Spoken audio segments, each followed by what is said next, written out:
यहाँ आते मुझे लगता था तुम मुझसे मिलने आए हो, पर तुम मेरी पीठ पीछे इस नौकरानी के साथ रंगरलियां मनाने आते थे। तुम्हारे जीजाजी तुम्हारे साथ मुझे भी मार डालेंगे। दीदी जो हुआ सो हुआ, बस आप 1 लाख रुपए दे दीजिए ताकि ये मेरे बच्चे को गिरा सके। इतने सारे पैसे मैं कहाँ से लाऊंगी बताओ? इस घर की बागडोर है तो मेरे जिम्मे, पर हर चीज का हिसाब किताब उनके बड़े बेटे के हाथ में है। इस खानदान की बहुत इज्जत है और मैं इस इज्जत को नीलाम नहीं होने दूंगी।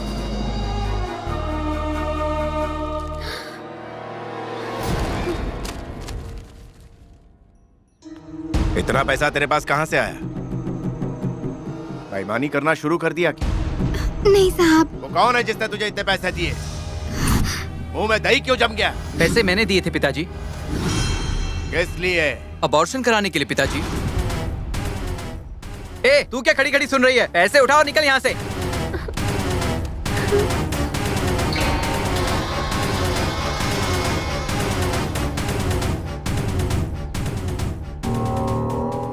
तो जैसे अनाथ बच्चे को लाड प्यार देके मैंने बड़ी गलती की। तुझे एक मुकाम तक पहुंचाया ताकि तू दुनियादारी को समझ सके, लेकिन आज उस नौकरानी के साथ मुंह काला करके मेरी परवरिश पर दाग लगा दिया। लक्ष्मी, आज के बाद इस घर की सारी जिम्मेदारी तुम पे है। एक बाप होने के नाते मुझे मजबूर होकर इसे झेलना पड़ेगा। अब से ये घर के बाहर झोपड़े में रहेगा। अब ना तो मेरे दिल में और ना इस घर में इसके लिए कोई जगह है। मेरे लिए ये हमेशा के लिए मर चुका।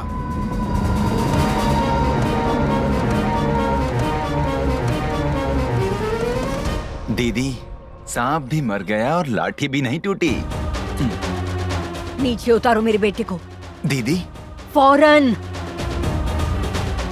आज के बाद इस घर में कदम रखा या मुझे ये वाहियात शक्ल दिखाई तो तुम्हारी जान ले लूंगी। दफा हो जाओ यहाँ से। अगर मेरे पति को इस बात की भनक भी पड़ती तो वो मेरे भाई को जिंदा नहीं छोड़ते। मेरे भाई का किया उस मासूम ने अपने सिर ले लिया और उसके पिता ने उसे पराया कर दिया। ये क्या? खबर मिली है कि सोशल वर्कर हरिश्चंद्र प्रसाद अपनी सारी दौलत एक स्टील फैक्ट्री में लगा रहा है, वो भी दिल खोल के।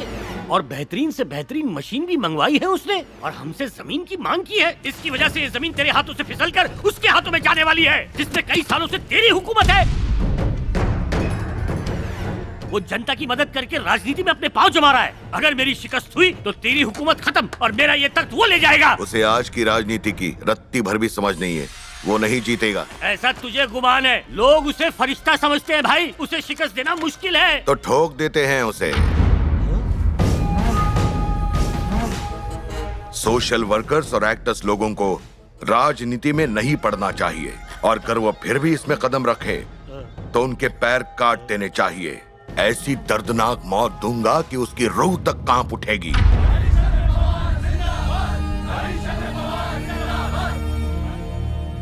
मुझे और मेरे परिवार को इतनी इज्जत से नवाजने के लिए मैं आप सबका शुक्रगुजार हूं। राजनीति में उतरकर मेरा मकसद आप सबकी वाहवाही लूटना नहीं, बल्कि आप सबकी जिंदगी संवारना है। अपना कारोबार छोड़कर आप लोगों को यहाँ आने की जरूरत नहीं थी, मैं खुद आपके पास आ जाता। सर, मैं इस इलाके का इंस्पेक्टर हूँ, फिर भी आपको सिक्योरिटी नहीं दे सकता, मगर वक्त आने पर आपके लिए अपनी जान तक दे सकता हूँ। हमें पक्की खबर मिली है कि जब आप नॉमिनेशन भरने जाएंगे तब आप पर जानलेवा हमला किया जाएगा। जान लेना ऊपर वाले के हाथों में। ऊपर वाले ने हमें एक मकसद के साथ भेजा है, और वो मकसद है सबकी ताकत बनना, ताकि हम सब मिलकर नाइंसाफी के खिलाफ हल्ला बोल सके।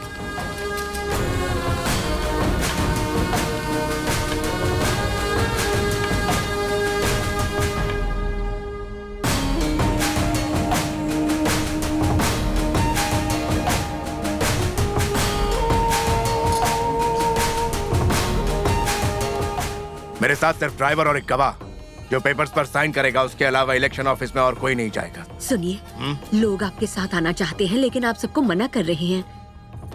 कोई बात नहीं, लेकिन कम से कम आज तो अपने बड़े बेटे को अपने साथ ले जाइए। खबरदार, मैं इस रिश्ते को बरसों पहले खत्म कर चुका हूँ। ना वो मेरा बेटा है और ना ही मैं उसका बाप।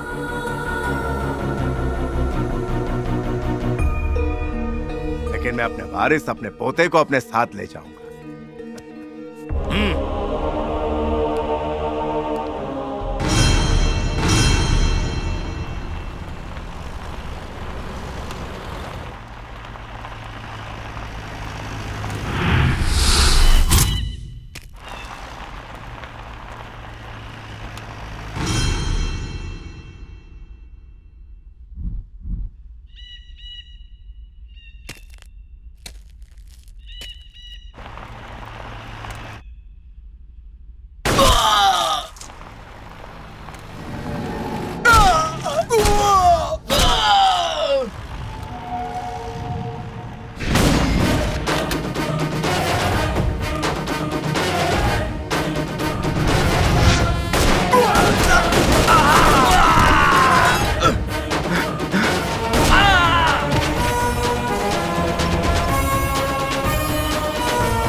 इस बुड्ढे का अब तक राम नाम सत्य क्यों नहीं हुआ? भाई इसको टपकाने के लिए पूरे पत्ते बिछाए थे, पता नहीं ये कैसे बच गया।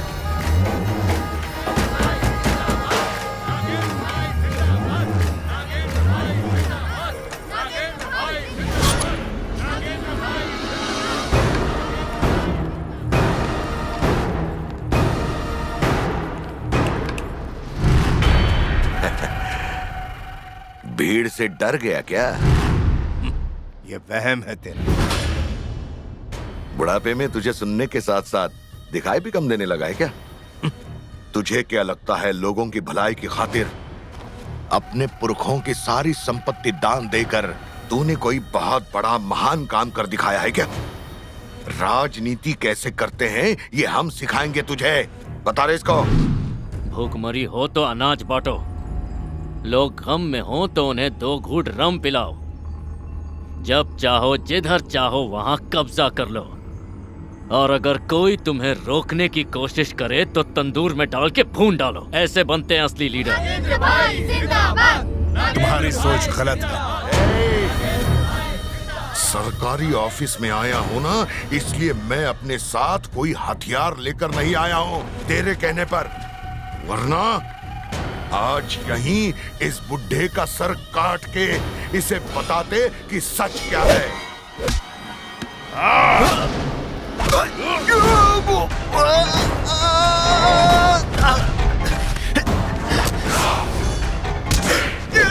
मुझे छोड़ दीजिए सर, मेरा परिवार सिर्फ आपकी वजह से ही जिंदा है। अगर आप जीते तो ये पूरा शहर खुशहाल हो जाएगा। इस कमीने के जुल्म को खत्म करने का इससे अच्छा मौका मुझे फिर नहीं मिलेगा।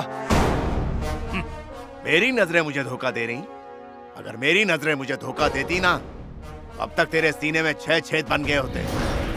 ये जिंदा रहा तो आपको जीतने नहीं देगा। मैं मार दूंगा इसे ताकि आपको जीतने से कोई रोक ना सके। मैं सियासत में इसलिए कदम रख रहा हूँ ताकि सबको पता चले कि बुराई पर अच्छाई की जीत आज भी हो सकती है, और इसका मजा तब आएगा जब ये उसे देखने के लिए जिंदा रहेगा। जब ये तुझे मारने के लिए आया तब तेरे पीछे खड़ी किराए की भीड़ तुझे बचाने के लिए एक कदम आगे नहीं आई, लेकिन ये अपनों की जिंदगी बनाने के लिए तेरा काम तमाम करने आ गया। शायद आज तेरा दिन अच्छा है। अच्छे कर्म उसे कहते हैं जो सदियों तक याद रहते हैं। एक सच्चा आदमी जब हथियार उठाता है तो गदर मच जाता है। क्या बोला था तूने? लोगों के सामने अनाज फेंकेगा? कई सालों से तू सरकारी जमीन पर अपना हक जमा कर बैठा हुआ है और वहाँ राज कर रहा है। मैं उसी जमीन पर एक स्टील फैक्ट्री बनाऊंगा, वहाँ के हर एक आदमी को उसमें रोजगार दूंगा और इतना काबिल बनाऊंगा कि वो तेरे फेंके हुए अनाज को एक नजर देखेंगे तक नहीं। मैं यहाँ इतना विकास करूंगा कि वो तेरी शराब को छुएंगे तक नहीं।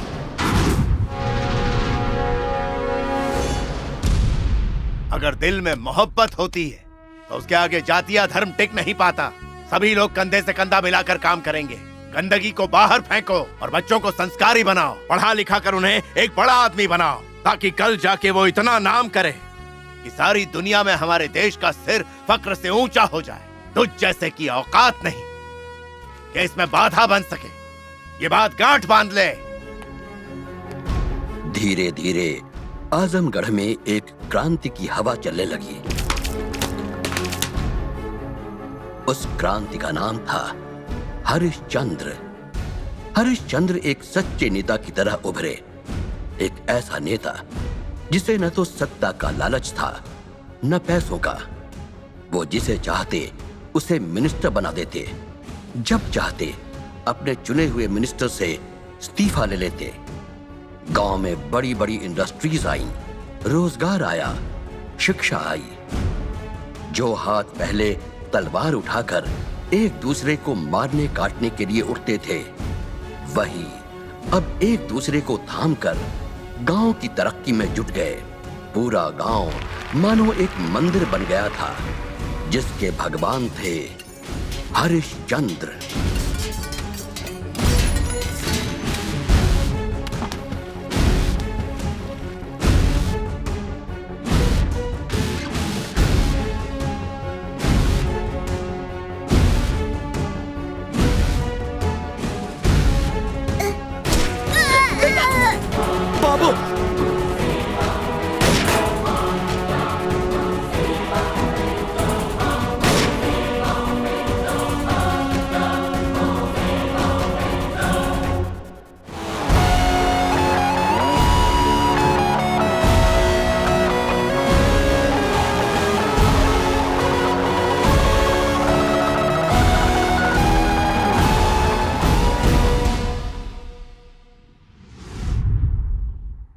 डॉक्टर, अर्जेंट केस है, ब्लीडिंग बहुत हो रही है। इसकी ड्रेसिंग कर दो। Okay sir. सर, ये मेडिसिन की लिस्ट है, बगल के मेडिकल शॉप से ले आइए, जल्दी कीजिए।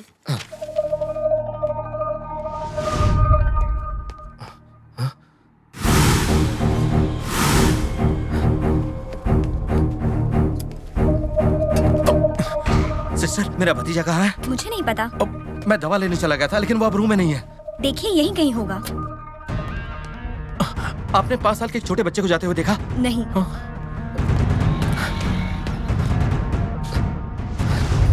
गर्म लोहे पर मैंने वार करके उसकी जिंदगी को नासूर बना दिया। हुक्म दो, मुझे करना क्या है? हमें हरिश्चंद्र की मौत चाहिए, मौत। तो इतनी जल्दी भी क्या है? इंतजार के बाद का वक्त बहुत राहत देता है। कौन है ये? रामकृष्ण प्रसाद का बेटा।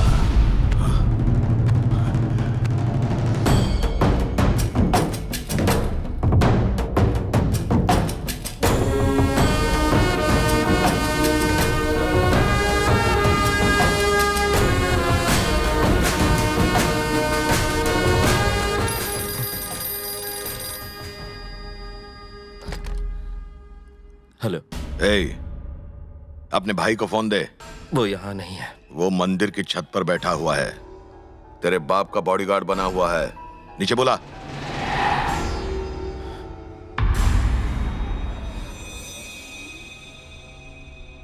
अरे जल्दी बुला। अगर देर कर दी तो तेरे भतीजे को हमेशा के लिए सुला दूंगा।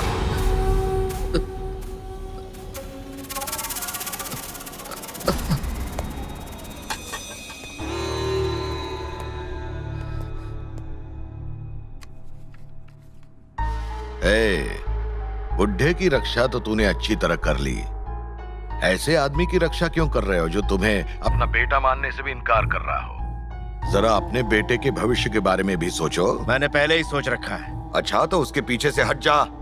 भूल जा। तो अब तू तेरे बेटे को भूल जा। मैंने किडनैप किया है उसको।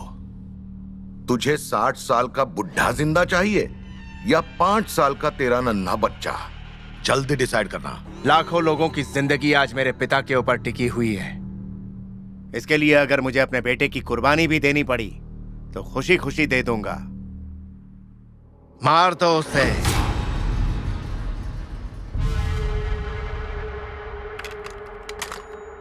भैया, मेरा बेटा मरा नहीं, सबसे कहना वो कहीं खो गया है। इस उम्र में बाबूजी ये सदमा सह नहीं पाएंगे।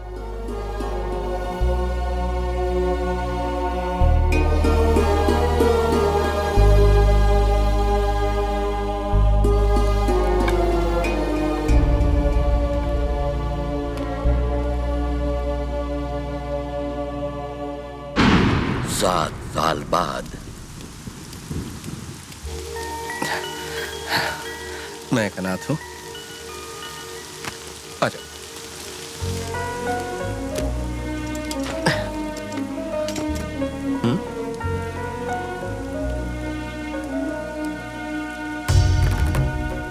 बेटा कौन हो तुम? मैं एक अनाथ हूँ। पढ़ाई करने के लिए मेरे पास पैसे नहीं है। मायूस होने की जरूरत नहीं है बेटा। पैसा क्या होता है? पैसा तो आज है कल नहीं है, लेकिन दिमाग तेज होना चाहिए। दिमाग से ही इंसान बड़ा आदमी बनता है और उसी की बदौलत तुम्हें किसी के आगे हाथ नहीं फैलाना पड़ेगा।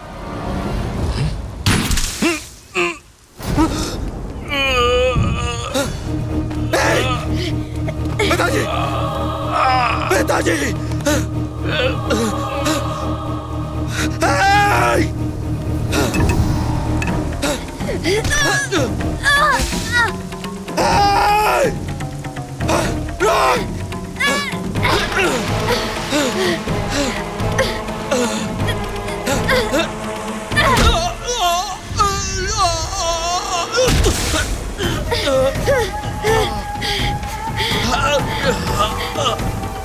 बैठ जा। पिताजी, हे भगवान, ये क्या हो गया? आंखें खोलिए, आंखें खोलिए ना, आंखें खोलिए।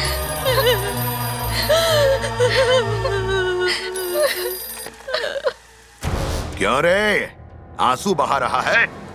सालों पहले अगर तेरा बाप मेरी जिंदगी बर्बाद करने के लिए राजनीति में नहीं उतरता तो आज तुझे ये दिन देखना नहीं पड़ता।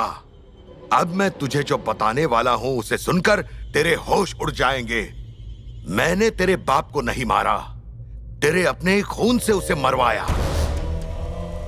अब तेरे इस कातिल बेटे के हाथों में तेरे पूरे परिवार को मरवाऊंगा। 20 साल बाद नागपुर सेंट्रल जेल।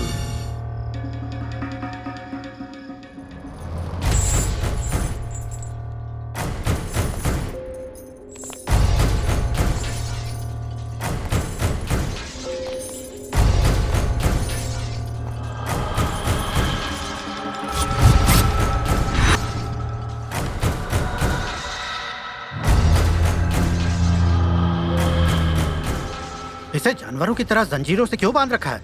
ये भी हमारी तरह इंसान है। चलो इसकी बेड़ियां खोलो। जंगली जानवर को बेड़ियों में ही जकड़ कर रखा जाना चाहिए सर। रूलिंग पार्टी के लीडर से बात कर रहे हो तुम? तुम्हारा ये डीजीपी भी पानी भरता है मेरे आगे। इसे खोलना है या सस्पेंड होना है?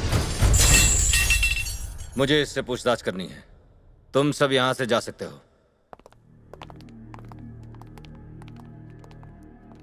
तुमने रामकृष्ण प्रसाद को मारने की कोशिश की, जो कि आजमगढ़ के आसपास की 11 कॉन्स्टिट्यूएंसीज पर राज करता है। तुमने 11 बार जेल से भागने की नाकाम कोशिश की। अब आज तुम्हें उसे मारने का मौका मिल रहा है। हम और हमारा पूरा सिस्टम तुम्हारे साथ है। उसे मारने पर तुम्हारा बदला पूरा हो जाएगा और हमारी पार्टी 11 कॉन्स्टिट्यूएंसीज पर जीत जाएगी और अगली सरकार फिर से हमारी बनेगी। उसको मारने के बाद तू मेरा एनकाउंटर करवा देगा और मीडिया बुला के ये पब्लिसिटी करवाएगा कि तुमने रामकृष्ण प्रसाद के कातिल को 24 घंटे के अंदर एनकाउंटर में ढेर कर दिया और अगला इलेक्शन जीत जाएगा। क्यों, यही प्लान है ना? नागेंद्र, डीजीपी ने तो कुछ इसी तरह का प्लान बनाया था। लेकिन मैं तुमसे एक वादा करता हूं, जैसे ही हमारी यहां नई सरकार बन जाएगी, हम मर्सी पिटिशन का सहारा लेकर तुम्हें इन बेड़ियों से आजाद करवा देंगे और हम तुम्हें बना देंगे आजमगढ़ का बेताज बादशाह।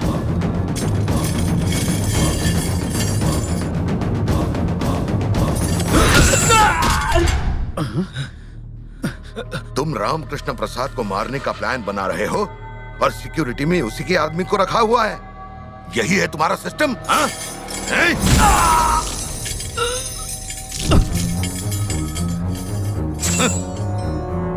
आजमगढ़ में रामकृष्ण प्रसाद को कोई हाथ तक नहीं लगा सकता। दफा हो जाओ। नागेंद्र, रामकृष्ण की भतीजी कल नासिक जा रही है। तुम कहो तो उसे वहीं उठा ले। जो आदमी दूसरों के लिए कुछ भी कर सकता है वो अपने परिवार की सुरक्षा के लिए वहां जरूर आएगा। अगर तुम उसे आजमगढ़ के बाहर ले आए तो बाकी मुझ पर छोड़ देना कि उसे ऊपर कैसे पहुंचाना है।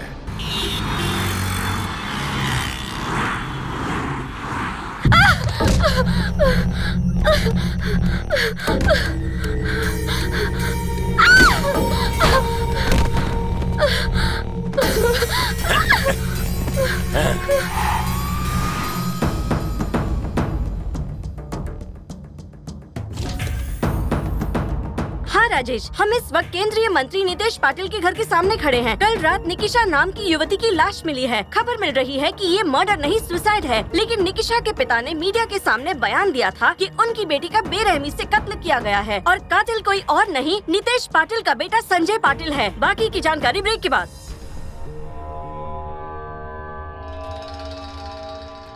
ये बुड्ढा कौन है? जिस लड़की का खून हुआ है उसके पिता। आपके पापा ने उन्हें यहाँ बुलाया है। सुबह सुबह मैं चाय पीता हूँ क्या? क्या जल्दी जाकर विस्की लेके आ जा। पूरा देश निकिशा के पिता और नीतीश पाटिल के बीच हुई मीटिंग को जानने के लिए बेचैन है। उनके बीच क्या बातचीत हुई इस बात का पता तब तक नहीं चल पाएगा जब तक निकिशा के पिता बाहर नहीं आते। कैमरामैन रवि के साथ संध्या जी न्यूज़। केशव भाव। हाँ सर। गोरेगांव की मीटिंग का क्या हुआ? कैंसिल हो गई सर। तो फिर हीरा नंदानी वाले को यहाँ बुला लो। ठीक है सर। ये निकिशा के पिताजी हैं सर। इसे संभाल के रखो। जी सर। ये है निकिशा के पिताजी। नमस्कार साहब, कैसे हैं आप? बसा बसा बसा बसा बसा। आयुष्मान भव। ये गाढ़वा बड़ों के सामने पैर फैलाकर नहीं बैठते। देखिए ना साहब, अपनी बिटिया के साथ भारी अन्याय हुआ है और ये मीडिया वाले ऐसे प्रमोट कर रहे हैं जैसे कोई फिल्म स्टार हो। संजय अमेरिका में पढ़ता है। वहाँ के लोग तो शादी से पहले ही डेट पर जाते हैं, घूमते हैं। अब वहाँ की हवा लग गई इसे भी। आपने तो अपनी बेटी को पढ़ाया लिखाया, अच्छे संस्कार दिए, उसे हर वो चीज दी जो एक बाप अपनी बेटी को देता है। ये फिजूल की बातों के लिए वक्त नहीं है, आप सीधे मुद्दे पे आइए। क्या मायला, गप्पा बस, अपनी औकात में रह। तेरी किस्मत अच्छी है, मेरे जैसे नेता ने अपने घर बुलाया। हम लोग जो चाहे वो कर सकते हैं। सालिया मीडिया में बयान देकर खुद को बहुत बड़ा हीरो समझ रहा है। कुछ नहीं होगा इस कवरेज से। इस देश में न्याय नाम की चिड़िया जिसे अपनी बेटी के लिए ढूंढ रहा है वो कहीं नहीं मिलेगी। एक बात समझ ले तूने क्या सोचा 20 साल से जमाई हुई मेरी इस राजनीति की दुकान को तू एक ही दिन में बंद करवा देगा? हलवा समझा है क्या? घुसेड़ दूंगा कुतरिया। तेरी बेटी के पास पहुंचा दूंगा तुझे भी। केशव भाव। जी सर। चल पकड़िए चेक, पूरे 50 लाख का है। जिस मीडिया के सामने तूने मेरे बेटे को नंगा किया था उसी मीडिया के सामने जाकर उसे कपड़े पहना। चल गए? बिल्कुल नहीं। नहीं लेगा? नहीं। अरे इसकी बड़ी बेटी दिखने में कैसी है? अक्कल आली तुला।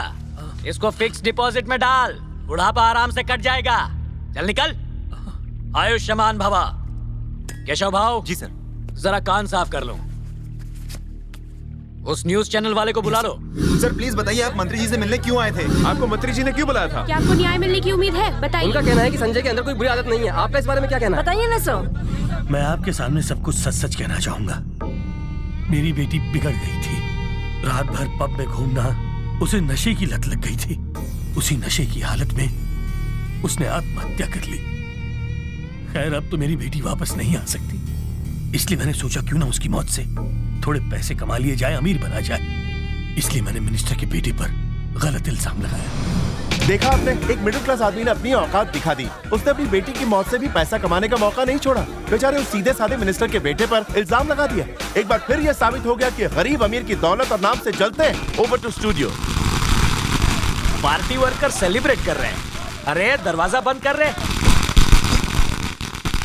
एमडी टीवी की तरफ से आपको मुबारकबाद सर। Thank you sir. क्या मैं आपसे एक पर्सनल सवाल पूछ सकता हूँ? सर प्लीज मना मत कीजिएगा। पूछो ना। सुना है आपका हट्टा कट्टा बेटा नामर्द है। मैं नहीं कह रहा हूँ, सुना है मैंने। ये कितनी गलत बात है। अब आप ही बताइए, एक नामर्द रेप कैसे करेगा? जनता को सच्चाई बताइए सर। जिसने भी मुझे नामर्द कहा उसकी बहन को भेज मेरे पास, फिर मैं दिखाता हूँ मैं कितना बड़ा मर्द हूँ। रिकॉर्डिंग चालू रख।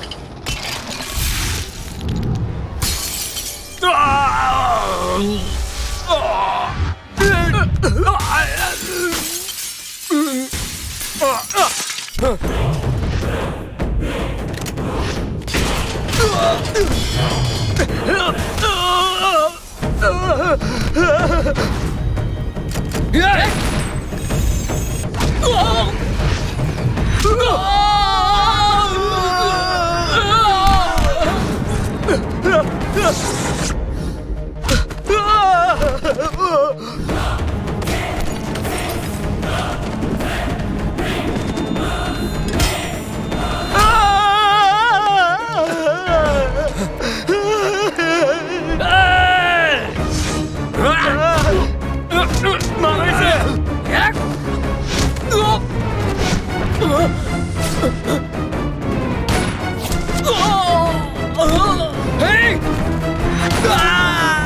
सिक्योरिटी! सिक्योरिटी!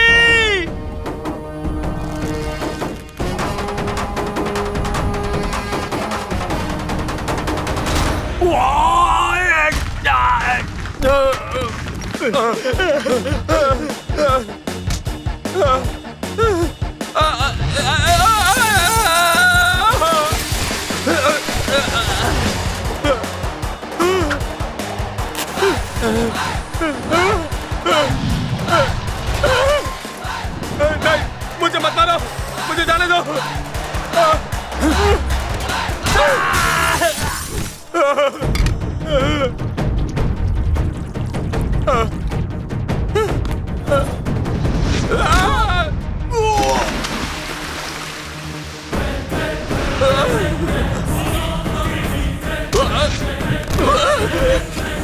पापा, पापा इसे बोलो ना, पापा, पापा प्लीज। सिक्योरिटी, सिक्योरिटी से बचाओ।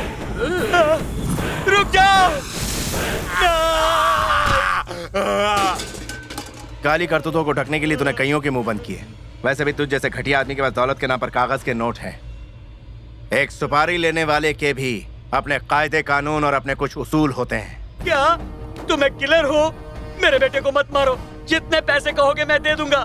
जिस तरह मौत को पैसों से रोका नहीं जा सकता, उसी तरह मुझे खरीदा नहीं जा सकता।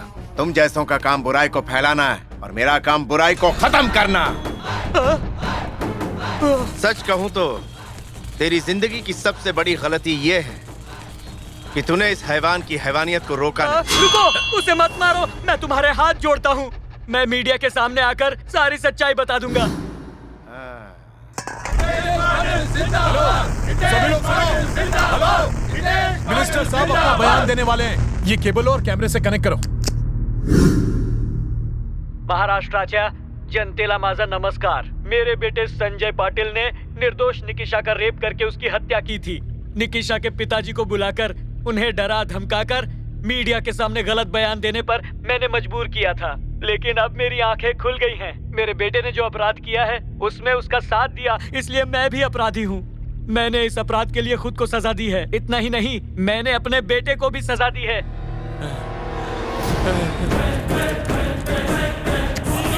मैंने सबके सामने सच बता दिया। अब मेरे बेटे को छोड़ दो। नहीं, मेरे बेटे को मत मारना। मैं तुम्हारे हाथ जोड़ता हूँ, इसे छोड़ दो।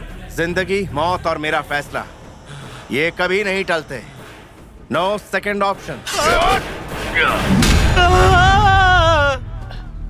भाई साहब, मैं आपका शुक्रगुजार रहूंगा। आपने मेरा इंतकाम पूरा किया, इसके हकदार आप हैं। इंसाफ और किट्टू की कोई कीमत नहीं लगा सकता। ना मैं बिकाऊ हूँ और ना ही मेरा ईमान।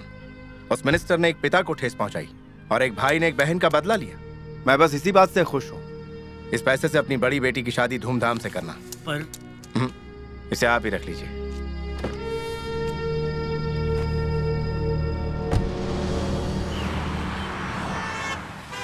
चाहे कोयले की खान में हो या ईश्वर के गहनों में, हीरा हीरा होता है।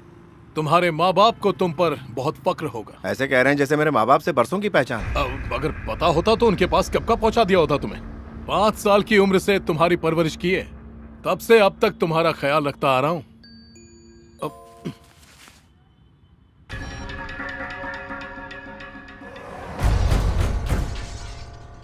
कृष्ण प्रसाद को मारने का वक्त करीब आ गया।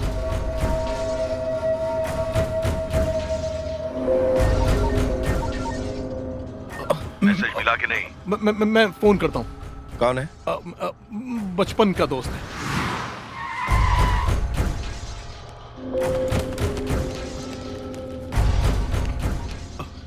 भाई, आप जेल से आजाद कब हुए? वो सब छोड़ दे, प्लान पल्ले पड़ गया ना? हाँ, वो तो पल्ले पड़ गया, लेकिन किसी को टपकाने के पहले उसके बारे में पता करता है कि मरने वाला इंसान शरीफ था या कोई बदमाश। अगर उसे भनक लग गई कि अगली सुपारी वो अपने बाप के खिलाफ ले रहा है तो हम पर मौत की बिजली बनकर गिर पड़ेगा और हम सब उसमें झुलस जाएंगे। इस काम के लिए उसे मत चुनो भाई, और भी कई लोग हैं उनसे करवाते हैं।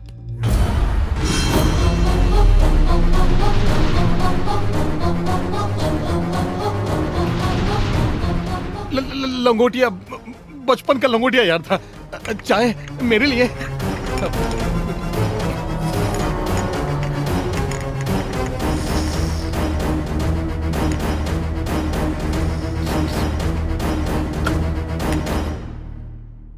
जानता हूं ये बात सुनने के बाद तुम्हारे जहन में बहुत सारे सवाल घूम रहे होंगे। एक बड़े घर के शरीफ बच्चे को मैंने एक कातिल बना दिया। तुम्हारे पिता आजमगढ़ के एक मशहूर नेता हैं जिनकी शोहरत दूर दूर तक है। आज तक दूसरी पार्टी वाले तुम्हारे पिता के खिलाफ कभी जीत नहीं पाए। जीतना तो छोड़ो, हमेशा बुरी हार ही पाई है। इसीलिए वो लोग उन्हें जान से मारना चाहते हैं। उसकी पूरी जानकारी इस फोन के अंदर है। मैंने जिंदगी में जो गलतियां की थी उसकी भरपाई करने का वक्त आ गया। माफ कर सको तो कर देना। हमारा साथ यहीं तक का था बेटा।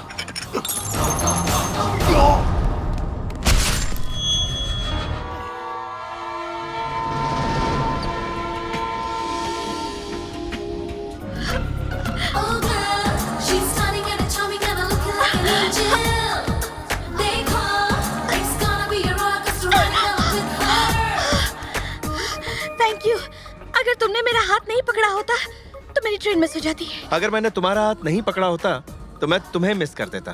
क्या मतलब अगर सही वक्त पर हाथ नहीं पकड़ता तो मेरी जिंदगी के ट्रैक पर तुम नहीं आती। Excuse me.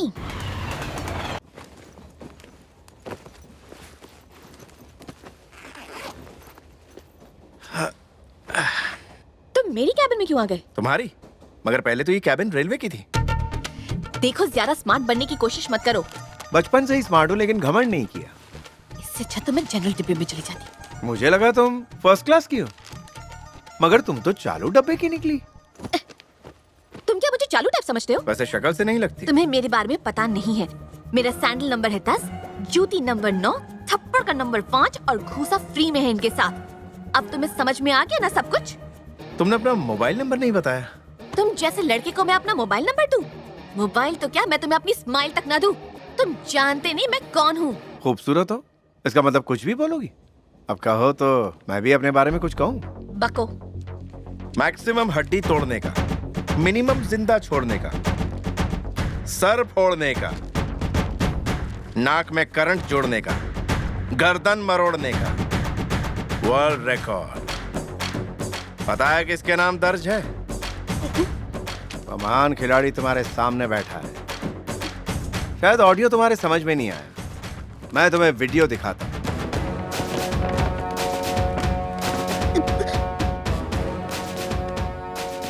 इन लोगों ने तुम्हारा क्या बिगाड़ा है? ये हीर रांझे की औलाद मजनू गैंग है। आशिकी में डिप्लोमा करने के बाद कॉलेज जाने वाली लड़कियों पर प्रैक्टिकल कर रहे थे। जब मैंने उन्हें मना किया तो मुझे शेर सुनाने लगे। फिर मैंने उन्हें शेर का पंजा दिखा दिया।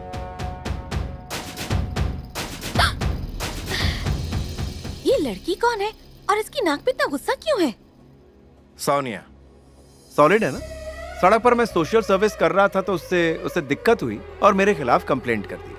जब हकीकत का पता चला तो उसे गलती का एहसास हुआ और उसने मेरी बेल करवा दी। फिर उसने सॉरी बोला होगा? हाँ बोला, और मैंने उसे माफ कर दिया। तब तो वो बहुत खुश हुई होगी। वो तो खुश नहीं हुई, पर तुम बड़ी खुश लग रही हो। ओहो, बताओ ना फिर क्या हुआ? खुद ही देख लो।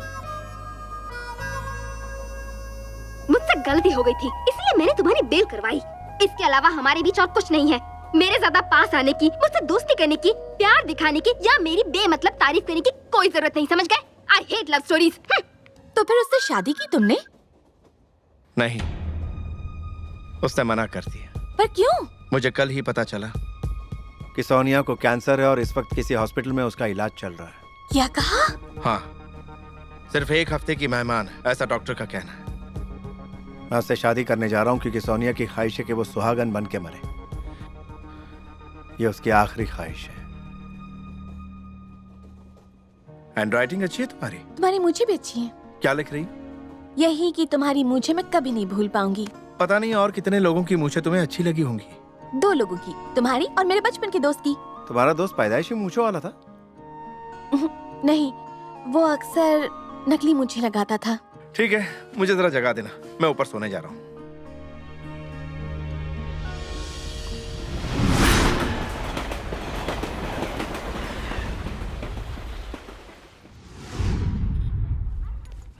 अरे सुनो, हेलो, एक्सक्यूज मी, मेरी एक छोटी सी रिक्वेस्ट है। हाँ बोलो ना। अगर तुम्हें बुरा न लगे तो मैं तुम्हारी शादी में चलूं?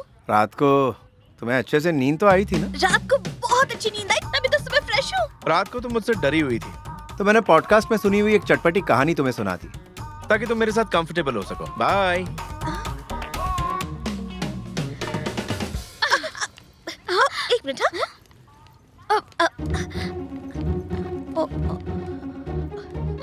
ओ नहीं।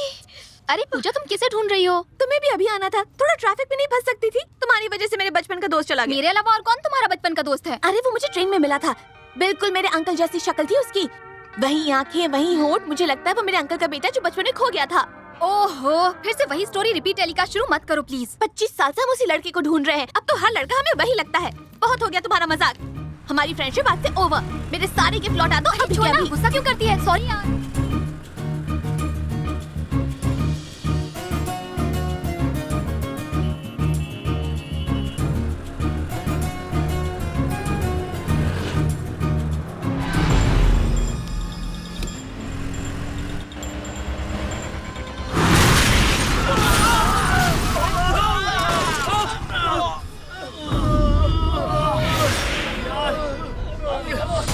अरे नहीं नहीं, क्या कर रही है ये? क्या कर रही है? ओए गाड़ी स्टार्ट कर, तेज कर, जल्दी जल्दी, फास्ट फास्ट फास्ट। ये पागल है, ये मार देगा। जल्दी जल्दी, फास्ट जल्दी।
ये लिंक रोड कहाँ है?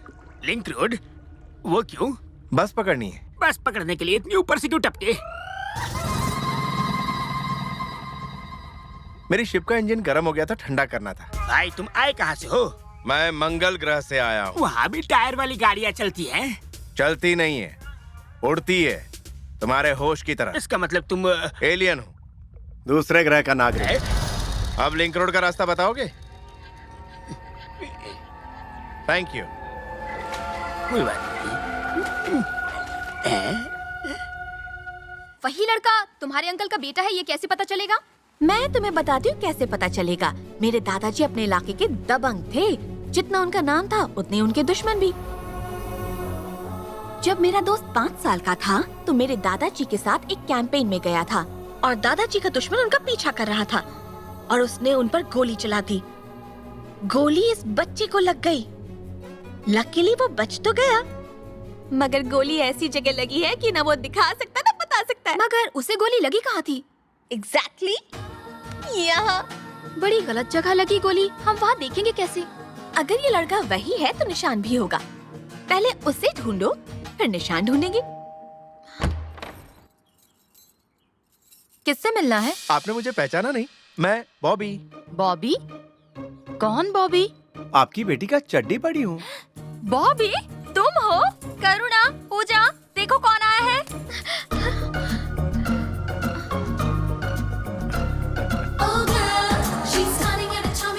पहचाना नहीं? यही वो बॉबी है। बचपन में इसी ने तुम्हारे पापा की मूंछ उड़ाई बॉबी। थी। कितना बड़ा हो गया है बॉबी। तुम सच में बॉबी हो? हाँ वही। और तुम? तुमने मुझे पहचाना नहीं? मैं पूजा और ये करुणा। मैंने तुम्हें देखा था तभी पहचान गई थी। तुम बचपन में छोटे थे, अब कितने लंबे हो गए हो? डबल हो गए हो। अच्छा ये बताओ, इतने सालों बाद हमारा एड्रेस कहाँ से मिला? डायरी में देखा था। कौन सी डायरी? नहीं, किसी अखबार में देखा था। जब करुणा सिविल एग्जाम्स में फर्स्ट आई थी तो अखबार में छपा था ना, वही सारी जानकारी मिल गई। जानकारी मिल गई तो पता ढूंढने में क्या प्रॉब्लम हो सकती है। अच्छा सुना है अंकल के दिमाग में अभी भी केमिकल लोचा है? मत पूछो, उनके चक्कर में हमारा दिमाग खराब हो रहा है। इस वक्त कहाँ है अंकल? जिनका नाम लिया और जिन हाजिर। उधर देखो वो रहे।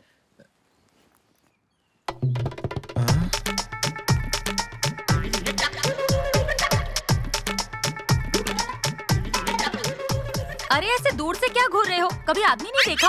ये करुणा का दोस्त है। जाओ जाके गेस्ट रूम को साफ कर दो और उसके बाद जाके बर्तन और कपड़े भी धो देना।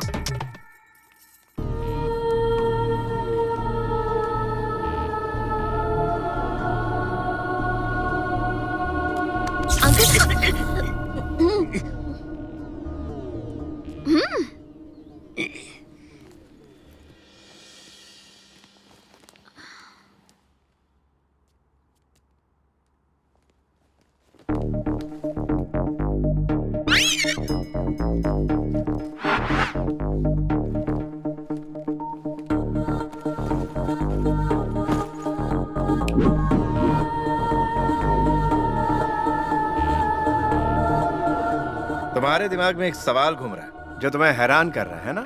हाँ, तुम्हें कैसे पता चला? डॉक्टरेट किया है इन फेस रीडिंग, मंगल यूनिवर्सिटी, मंगल ग्रह। पृथ्वी वाले गूगल सर्च में सर्च करते हैं और हम सर्च में रिसर्च करते हैं। अच्छा, तो मेरे दिमाग में कौन सा सवाल घूम रहा है? सवाल नहीं, तुम्हारा दिमाग भी घुमा हुआ है कि एक एलियन मेरे जैसे गधे की बेटी का दोस्त कैसे हो सकता है। सही कहा ना? एक्चुअली महंगाई बहुत बढ़ गई है। महंगाई मंगल ग्रह तक पहुंच गई? फिलहाल बुध तक पहुंच गई है। हमारे यहाँ इतनी महंगाई बढ़ गई कि हवा के भी पैसे देने पड़ते हैं, वो भी जीएसटी के साथ। कितनी कीमत चुकानी पड़ती है? इतनी की 2 आईपीएल टीम खरीद ले। यहाँ पृथ्वी पर सब कुछ सस्ता है, इसके पापा ने मेरा सेंट मैरी में एडमिशन करा दिया। वहीं करुणा से मेरी दोस्ती हो गई। क्या उसे पता है कि तुम एलियन हो? अगर बता दूंगा तो वो मेरे साथ उड़ जाएगी। आप भी मत बताना। तो तुम हॉस्टल में रहते थे? नहीं, मैं मंगल ग्रह से शिप में अप डाउन करता था। तब तो तुम्हें अपनी शिप पार्किंग करने में हर रोज फाइन लगता होगा। नहीं, आपने मेरी लैंडिंग देखी थी ना? मैं अपनी शिप पानी में फ्री पार्क करता था। पानी में लैंड करने से किताबें गीली हो जाती होंगी? वाटरप्रूफ थी। लेकिन तुम तो गीले हो गए थे। हाँ, मेरी बैटरी थोड़ी लो हो गई। मेरे इंजन में पानी घुस गया, बाहर जाइए। पानी घुस गया है तो मैं बाहर क्यों निकलूं? मेरे अल्ट्रावायलेट रेज इतने ताकतवर है कि अगर वो तुम पर पड़ गए तो तुम अंधे, बहरे और लूले हो जाओगे, और बाकी तरह रिवर्स गियर में जाकर तुम डेढ़ फुटिए हो जाओगे। अंकल, आपका मुंह क्यों खुल गया? अब मैं क्या बताऊं? मुंह खुल गया और मेरी आंख भी खुल गई। कुछ और खुल जाए इससे पहले मुझे खुली हवा में जाने दो।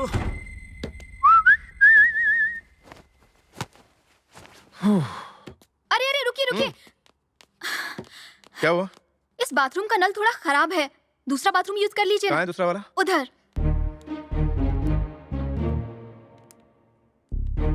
मुझे बहुत डर लग रहा है। कोई हॉरर फिल्म नहीं, निशान ही तो देखना है।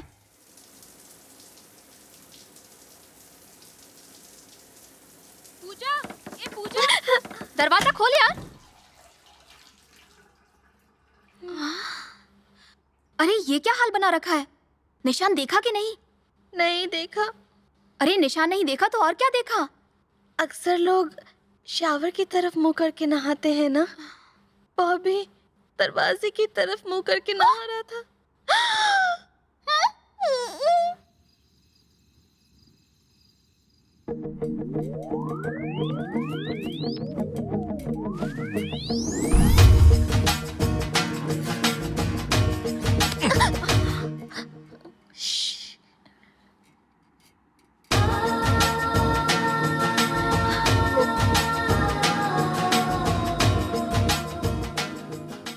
इतना अंधेरा क्यों है भाई?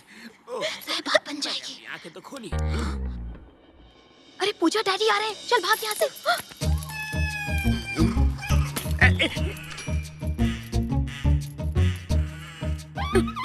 डेटा केबल लगा कि ऑनलाइन और मार्स में चैटिंग कर रहा है। अभी वाइफ को अपडेट करके इसे शट डाउन करता हूँ।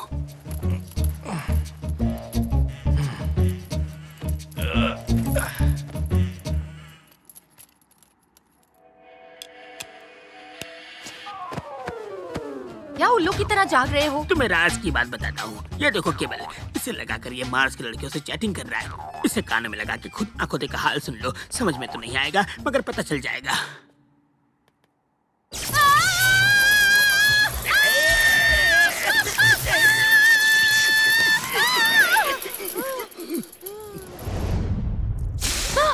मम्मा, मम्मा, मम्मा होश में आइए। मम्मा।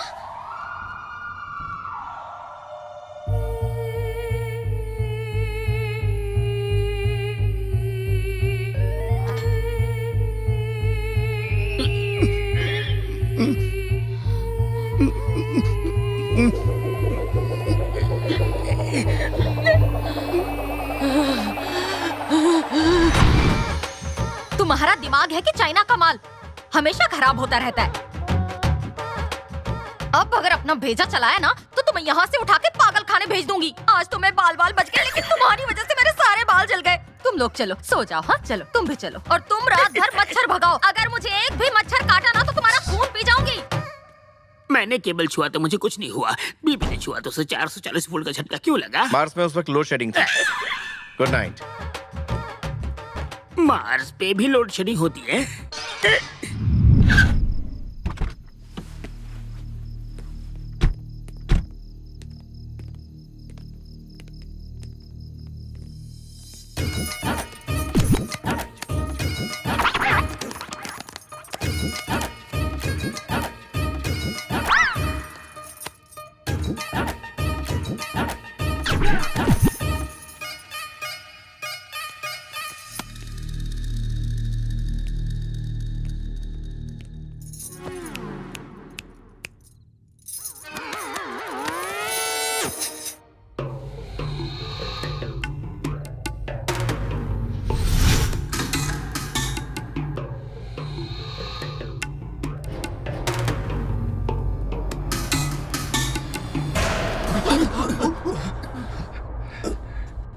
इतने ऊपर से गिरने के बाद भी ये ऊपर नहीं पहुंचा। हाँ यार, 3 मगरमच्छ मर गए जिनके ऊपर ये गिरा था।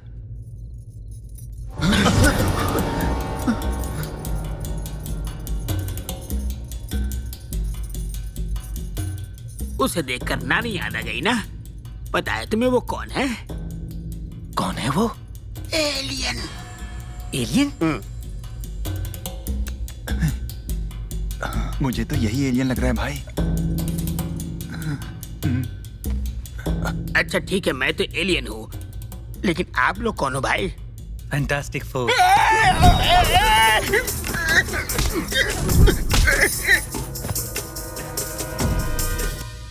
कहाँ गया वो?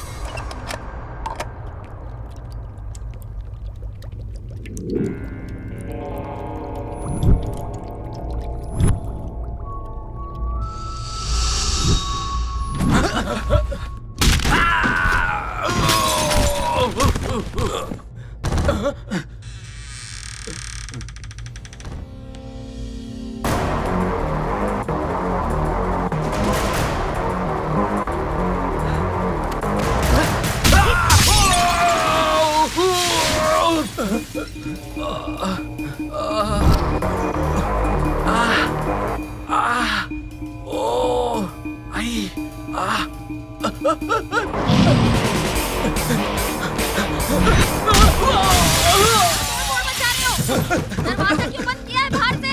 खोलो इसे। आखिर हो क्या रहा है बाहर? खोलो। भागो भागो भागो, जल्दी भागो, जल्दी भागो, गाड़ी चालू कर, जल्दी जल्दी जल्दी, चलो भागो, जल्दी जल्दी जल्दी जल्दी, भाग, गाड़ी चालू कर, जल्दी चालू कर, जल्दी जल्दी।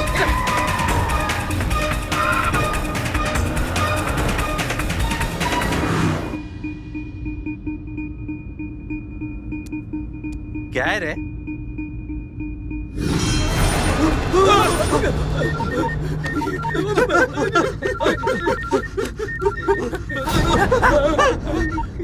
जुबे, काम खत्म हुआ कि नहीं? अभी तो इंटरवल हुआ है। जैसे ही मैं दी एंड करता हूँ आपको बता दूँ। ये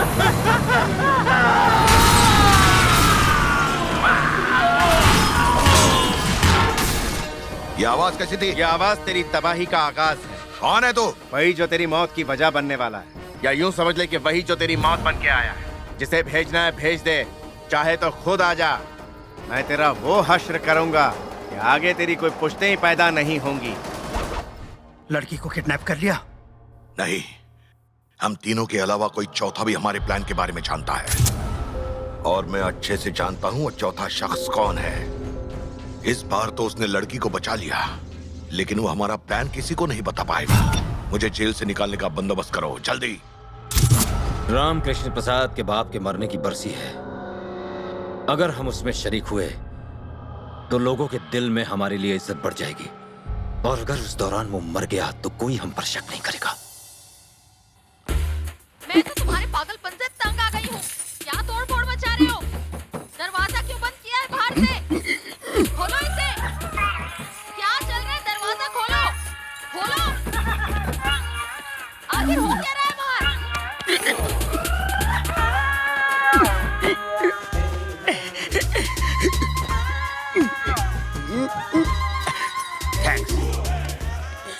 लीजिए, पकड़िए इसे। वो क्यों?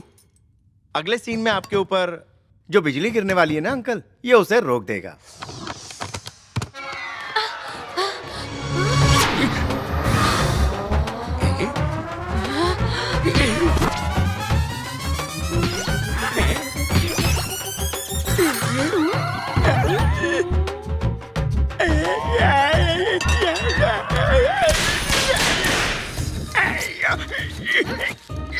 तुम्हारा दिमाग है कि चाइना का माल बार बार खराब हो जाता है। तुम्हारा तो रिप्लेसमेंट भी नहीं हो सकता। तो ऑनलाइन भेज दीजिए, उसमें तो ऐसा फर्जी माल बिक जाता है। इनको जो खरीदेगा उसे मेंटेनेंस का खर्चा भी देना पड़ेगा। के पास में एक योगाश्रम है, वहाँ अंकल की अकल ठिकाने आ जाए। अकल को ठिकाने लगाओ या अंकल को, पर जल्दी कुछ करो।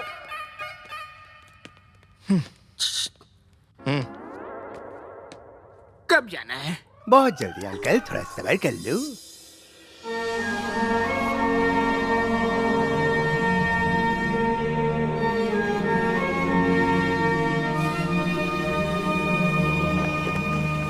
मंगल ग्रह के एलियंस यहाँ इंडिया में आ चुके हैं।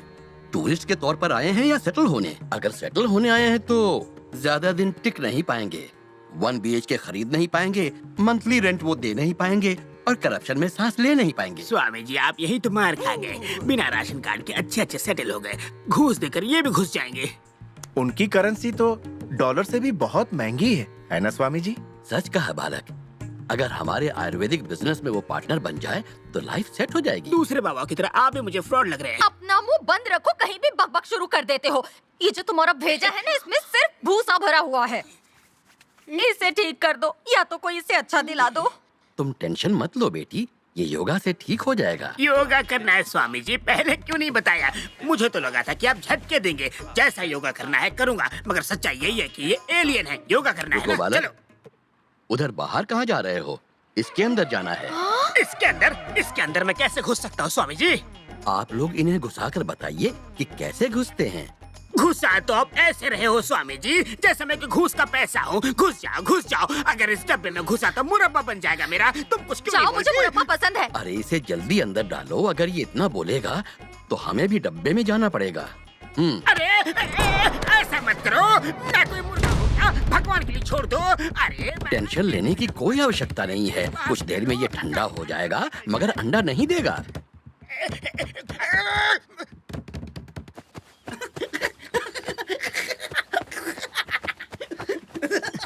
How much? 100 rupees, sir. Okay.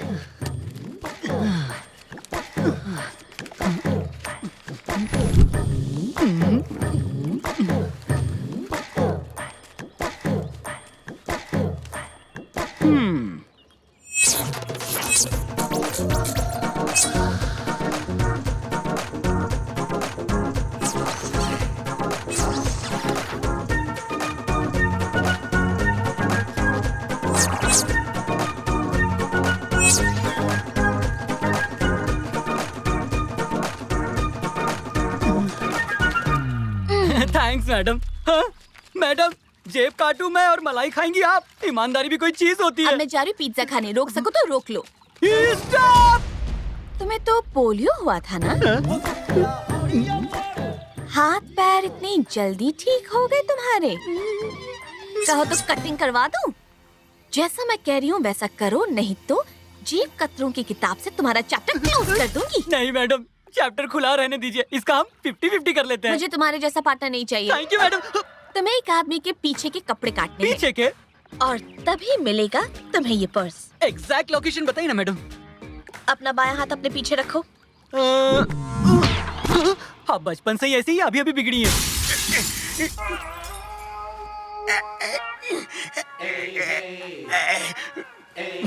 कैसा महसूस कर रहे हो?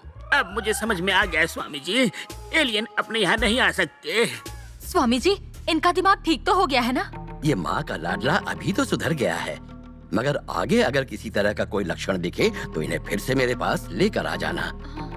अगली बार इससे भी छोटे डब्बे में बिठाकर इलाज होगा। जी स्वामी जी। नहीं स्वामी जी, अब मैं बिल्कुल ठीक हो गया हूँ।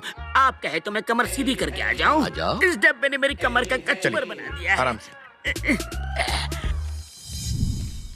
उसका काटना है।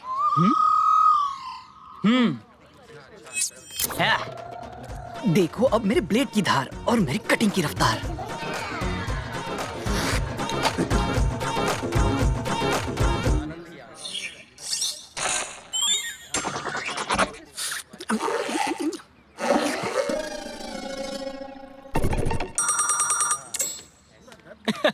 मैडम लोकेशन क्लियर है, शूटिंग कर सकती हो। तुमने गलत आदमी का बैंड बजा दिया, बगल वाले का फाड़ना था। अरे मैडम क्या लोकेशन है, क्या तिल है।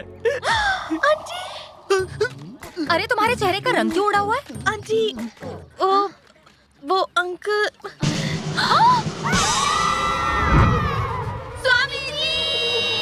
क्या हुआ? अरे मुझे पानी समझ के बचा लो प्लीज, सेव द वाटर। तू तो गया।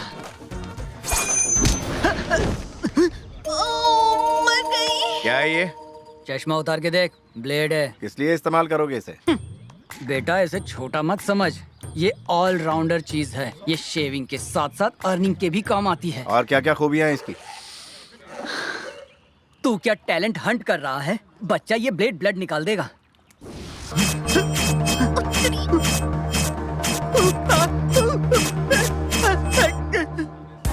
खूबियां इंसान में होती, इस ब्लेड में नहीं। आप तो मेरे भी बाप निकले, मेरे साथ साथ मेरे शर्ट की भी हजामत कर डाली। जिसका जो काम है उससे वही काम कर तू। जाके सैलून खोल ले, शेविंग के साथ सेविंग भी कर। ठीक से समझ गया ना?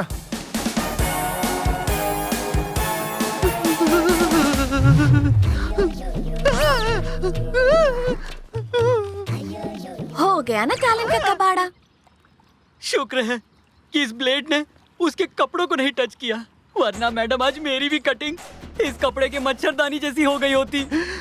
गया तो था वन पीस बनकर और लौटा हूँ कट पीस बनकर। आज का दिन ही खराब है। एक पर्स मारा था, वो भी आपने मार लिया। क्यों ना हम उसका 50-50 करके निकल ले। सॉरी, तुम जैसे जेब कतरों की वजह से ही हमारे देश का नाम दुनिया भर में बदनाम है। मैंने वो पर्स उस फॉरेनर को लौटा दिया है। Incredible India. जय हिंद।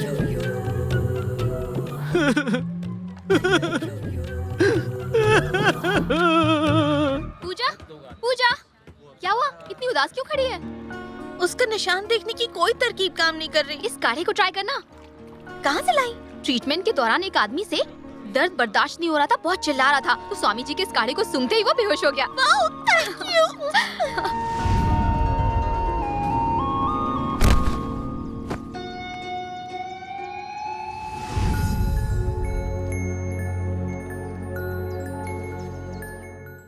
यकीन हो गया ना वो मेरे अंकल का ही बेटा है? 200%। पूजा, हाँ? तुम दोनों यहाँ बैठे और मैं तुम्हें ढूंढ ढूंढ के थक गई। तुम्हारे अंकल कब से तुम्हारा नंबर ट्राई कर रहे थे। दादाजी की डेथ एनिवर्सरी है, भूल गई? हाँ, मैं तो भूल ही गई थी। यहाँ नेटवर्क कहाँ आता है? वहाँ उस तरफ जा। ये भी ना।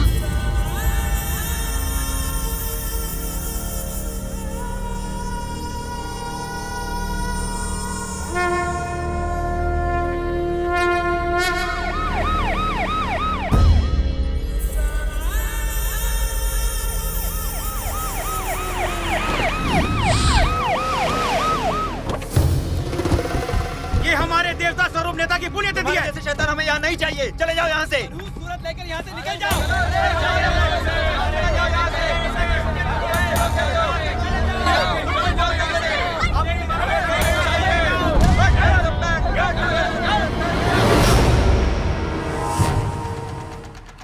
जजमान, लोगों को दिखाकर इसे जल में प्रवाहित कीजिए।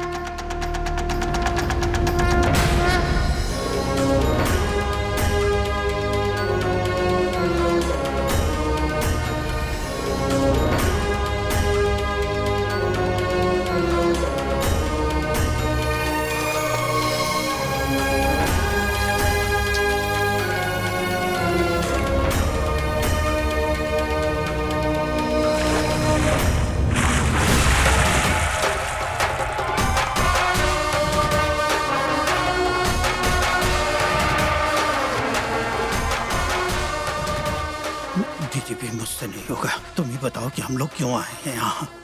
वो मेरी बात नहीं मानेंगे, आप ही बात कीजिए। मैं आपको ऐसी खुशखबरी सुनाने आया हूँ जिससे आप और यहाँ सारे लोग खुशी के मारे पागल हो जाएंगे और मैं धन्य हो जाऊंगा।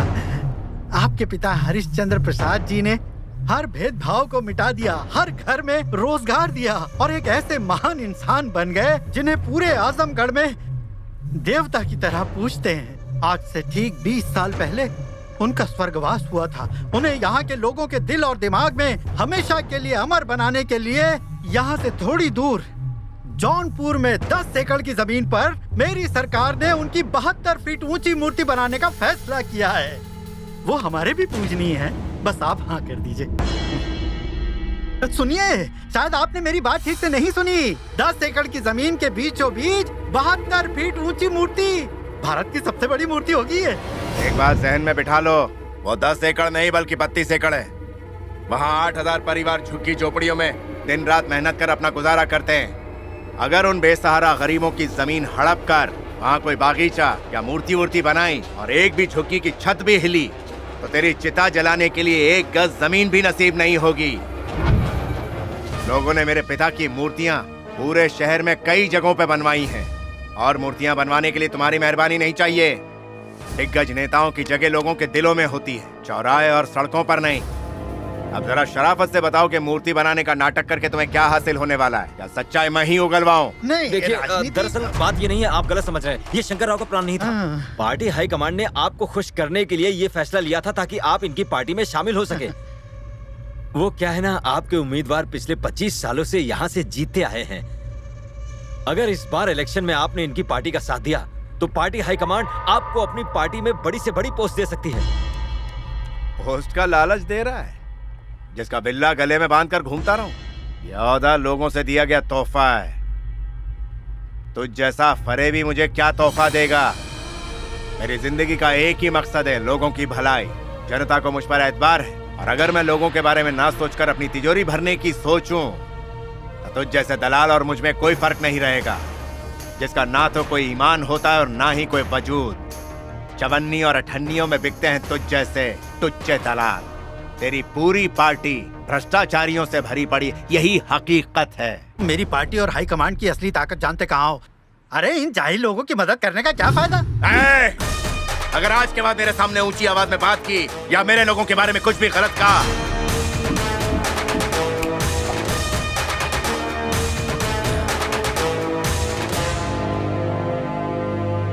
भैया भैया आपके लिए फोन। बोलो। कौन बोल रहा है? मुझे इतनी जल्दी भूल गया या याददाश्त कमजोर पड़ चुकी है? तेरा बुरा वक्त अब शुरू होता है। तेरे परिवार से किसी आदमी को नहीं बख्शूंगा। तेरी भतीजी मेरे कब्जे में है। देख कैसी इज्जत की धज्जियां उड़ाता हूँ उसकी। बचा सकता है तो उसे बचा ले, लेकिन इसके लिए तुझे गोरखपुर अकेले आना होगा। मैं तुझे वहीं मिलूंगा।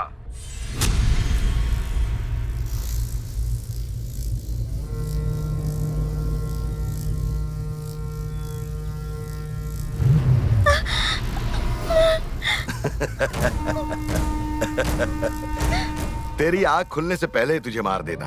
फिर सोचा तुझे कैसे पता चलेगा किसने मारा? तू सुपारी लेने से पहले मारने वाले की अच्छी खासी मालूमात ले लेता है ना?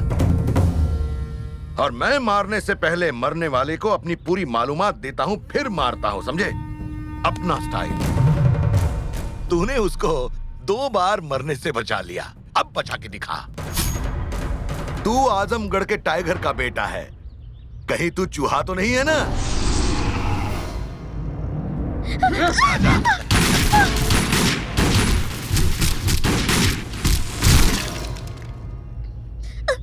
घर वालों ने बड़े लाड़ प्यार से इसे बड़ा किया है। अब तेरे सामने मेरे पंटर लोग इसकी इज्जत लूटेंगे। तू सिर्फ देखता रह जाएगा, लेकिन इसे बचाने के लिए एक कदम भी आगे नहीं बढ़ पाएगा।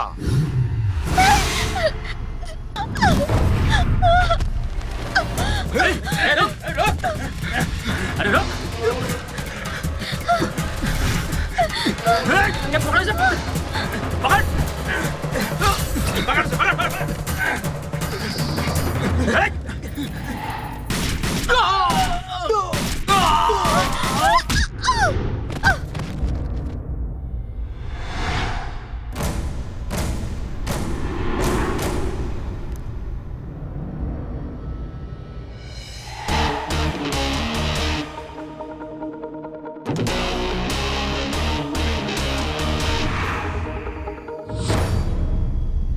गोली से छलनी कर दो।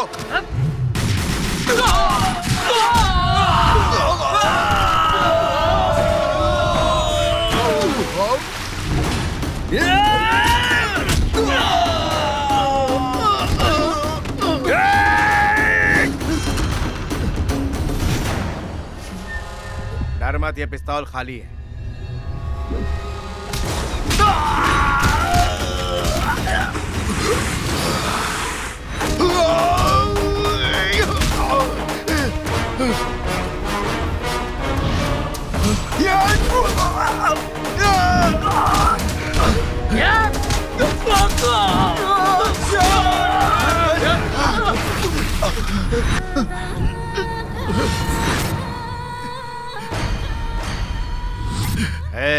छुरा खिसका तो तू कब्र में खिसक जाएगा, और मैं नहीं चाहता तू इतनी आसानी से खिसक ले। ये ऐसी मौत दूंगा कि मौत भी थर्राएगी।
तू चाहता था मैं अकेला आऊं, लेकिन तेरे जहन से निकल गया कि मैं अकेला ही 100 पर भारी हूं। तेरी तो ये भी औकात नहीं है कि मैं तुझे अपना दुश्मन भी कह सकूं।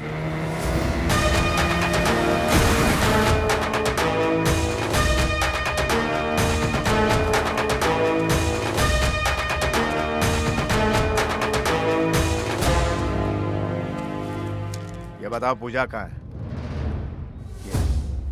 सिर पर थोड़ी सी चोट लगी और ये बेहोश हो गई है। पिताजी, तेरी इतनी हिम्मत कैसे हुई कि तू मुझे अपना पिता कहे? क्योंकि मैं सच्चाई जान गया हूँ। मैं तेरी जबान खींच लूंगा। मैं यहाँ आप ही के लिए आया। नहीं, तू मेरी शान और शौकत का फायदा उठाने आया यहाँ।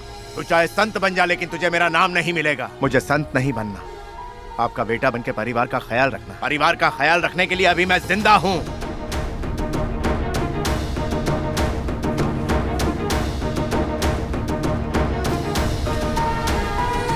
दुनिया के किसी भी कोने में चला जा, किसी जानवर से रिश्ता बना ले, लेकिन मेरे खानदान से जुड़ने की कोशिश की, मुझसे बुरा कोई नहीं होगा। स्वामी जी, जितने दिन आपने मुझे इस डब्बे में रखा, उतने दिन अगर कोई मुर्गी को रखते तो 10 से 12 बच्चों की अम्मा होती। अपने आप को जादूगर समझते हैं? आप जादूगर रहे, लुच्चे टुच्चे पाखंडी है। हे राम, ये क्या बक रहे हो? स्वामी जी के बारे में तुम ऐसी बातें कह रहे हो?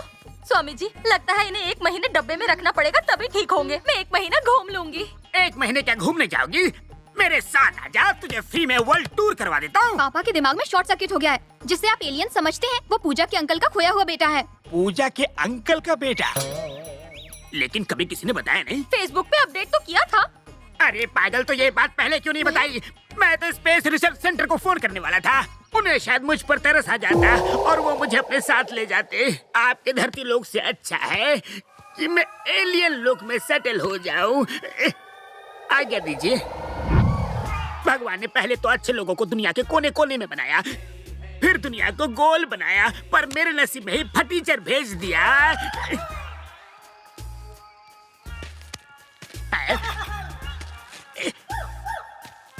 अंकल, आपका भेजा फिर से फ्राई हो रहा है ना? आपको लगता है मैं आजमगढ़ की इतनी बड़ी शख्सियत का बेटा कैसे बन गया? मैं एलियन नहीं हूँ, मैं इंसान हूँ। तो फिर तुम ऊपर से कैसे आए? असल में कुछ लोगों ने बचपन में मुझे अगवा कर लिया था और अमेरिकन लैब में भेज दिया। वो लोग रिसर्च कर रहे थे कि मंगल ग्रह में जिंदगी है या नहीं। फिर उन लोगों ने रॉकेट से मुझे मंगल भेजा। वहाँ मुझे कुछ एलियंस ने गोद ले लिया और उन लोगों ने मेरी परवरिश की। मेरी किस्मत फूटी थी कि तुम मेरी जिंदगी में आए। मुझे तो कल ही पता चला कि मैं कोई एलियन नहीं हूँ, राम प्रसाद जी का बेटा हूँ। मैं वापस मंगल गया हकीकत का पता लगाने, वहीं हकीकत से पर्दा उठा। आप मेरे पापा का एड्रेस बताइए ना अंकल, मैं आपको मुंह मांगी कीमत दूंगा। अच्छा, मंगल ग्रह से ऑफर लाए हो क्या? मगर जब से तुम मुझसे मिले हो, मैं किसी से मिलने के लायक नहीं बचा। मुझे बस 1 करोड़ दे दो, मैं बिना गेम खेले करोड़पति बनना चाहता हूँ। यहाँ का 1 करोड़ चाहिए या मंगल का? मंगल का 1 करोड़।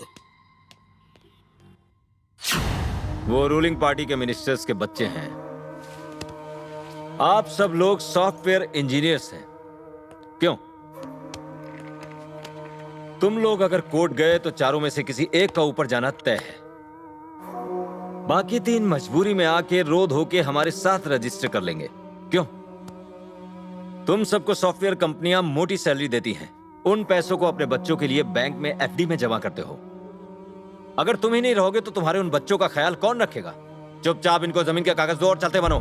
सॉरी सर, मैं जानता हूं कि आप करप्शन को बढ़ावा देके हमें धमका रहे हैं, लेकिन हमारे लीडर ने हमें बिना डरे यहां आपके सामने साफ साफ बात करने के लिए भेजा है।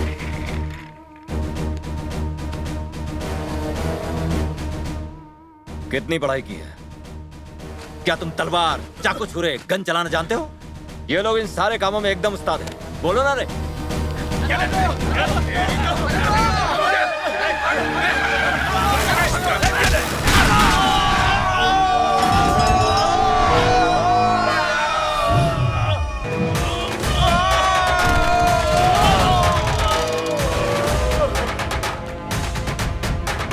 रामकृष्ण प्रसाद जी, प्लीज आप चुपचाप यहाँ से चले जाइए। सर, अगर आप जैसे लीडर डीजीपी के ऑफिस के बाहर हंगामा खड़ा करेंगे तो लोगों का पूरी तरह से पुलिस पर से विश्वास उठ जाएगा। प्लीज चले जाइए। क्या लोगों को तुम पर तब भरोसा होगा जब तुम अपने दफ्तर में बुलाकर लोगों को डराओगे और धमकाओगे?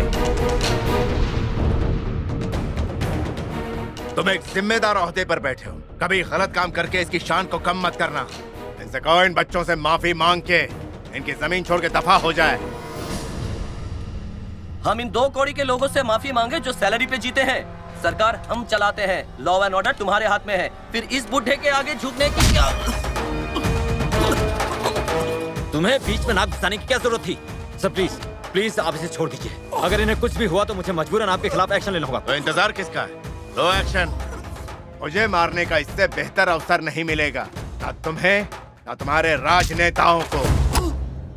आखिरी बार कहता हूँ कि इसे छोड़ दो, नहीं तो मैं गोली चला दूंगा। तुम्हारे पास ताकत है, तुम्हारे हाथ में गन भी है और तुम्हारे सामने एक जुर्म भी हो रहा है, तो दबाओ ट्रिगर।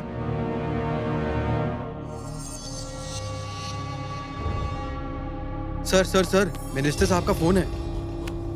बोलिए। अरे अपनी गन नीचे करो और उसे और उन सॉफ्टवेयर इंजीनियर्स को बाइज्जत वहाँ से जाने दो, नहीं तो बहुत बड़ी मुसीबत आ जाएगी। जो हो रहा है पूरा शहर स्पाई कैमरे के जरिए लाइव देख रहा है।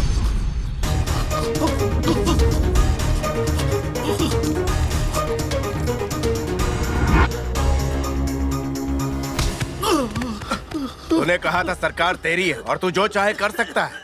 अरे तुझे तो सांस लेने में भी तकलीफ हो रही है। ताकत अपने ओहदे में नहीं होती, अपने जमीर में होती है। सॉफ्टवेयर इंजीनियर्स को जमीन खरीदने का हक नहीं है। हकीकत यह है कि इन्हीं की वजह से देश तरक्की पर है, जिनकी बदौलत आज हमारे स्टेट को पूरी दुनिया जानती मानती। ऐसे होनहार लोगों को डराते हो। अगर आइंदा ऐसे होनहार लोगों को डराने धमकाने की कोशिश की तो चीर के रख दूंगा। आजमगढ़ से यहाँ आके तुमने मिनिस्टर के बेटे पे हाथ उठाया। अगर हिंदुस्तान में रहने वाले किसी भी शख्स के साथ नाइंसाफी हुई तो सिर्फ आजमगढ़ ही नहीं, मैं हर जगह जाऊंगा और उस नाइंसाफी को खत्म करूंगा और उस नाइंसाफी करने वाले को मुंह तोड़ जवाब दूंगा। जेल में बैठी उस लोमड़ी से कहो कि मुझे मारने की अच्छी साजिश रचे। मारना भी चाहता है एक शेर को। उस लोमड़ी से कहो कि मैं उसे एक मौका और देता हूँ।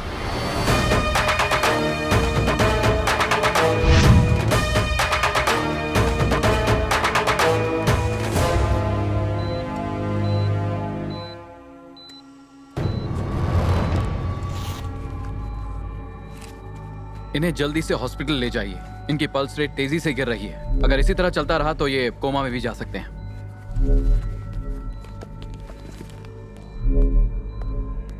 डीजीपी 2 मिनट का मौन धारण करने आया हो क्या? टीवी की रिपोर्टिंग देखी? हर जगह से फटकार सुननी पड़ रही है। बड़ा प्लान बना रहे थे 11 कॉन्स्टिट्यूएंसीज में हमारी पार्टी को जिताने का। अब एक जगह से भी नहीं जीत पाएंगे हम। मुझे तो लगा था डीजीपी बहुत ताकतवर होता है। मुझे क्या पता था एक नंबर के फुसकी बम हो तुम। अबे घूर क्या रहा है? इसका जिंदा रहना खतरनाक है। मार दो इसे।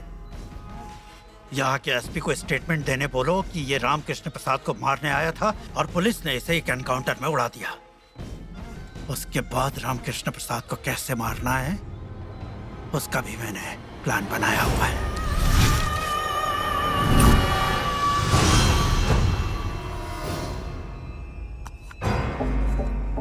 रामकृष्ण प्रसाद को मारना तुम्हारे बस की बात नहीं है। उसे सिर्फ मैं ही मार सकता हूँ। अबे स्ट्रेचर पर लेट कर मारेगा? एक बात सुन लो, उसे मैं नहीं मारूंगा, उसे मारेगा उसी का बेटा। क्या उसका बेटा?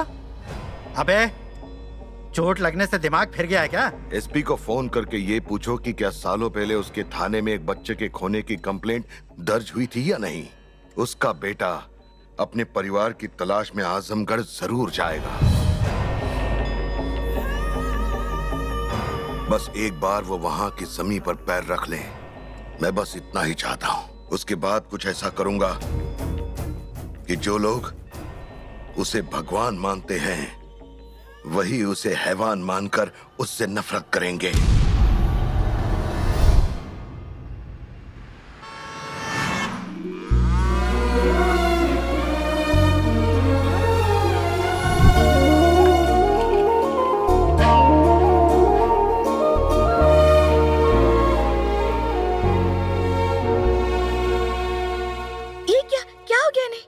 पूछ तो ऐसे रही हो जैसे तुम इसे पहले से जानती हो। हाँ जानती हूँ। अगर तुम्हें इसके बारे में पता था तो बताया क्यों नहीं? अंकल ने मुझे बताने से मना किया था। साथ ही अंकल ने मुझे एक और जरूरी बात कही। उन्होंने कहा कि इनके सौतेले माँ बाप ही इनके असली माँ बाप रहेंगे। अगर आपको इस बात की खबर मिलती कि सालों पहले आपका बिछड़ा हुआ बेटा लौट आया है तो आप मायूस हो जाते, इसलिए उन्होंने मुझे मना किया।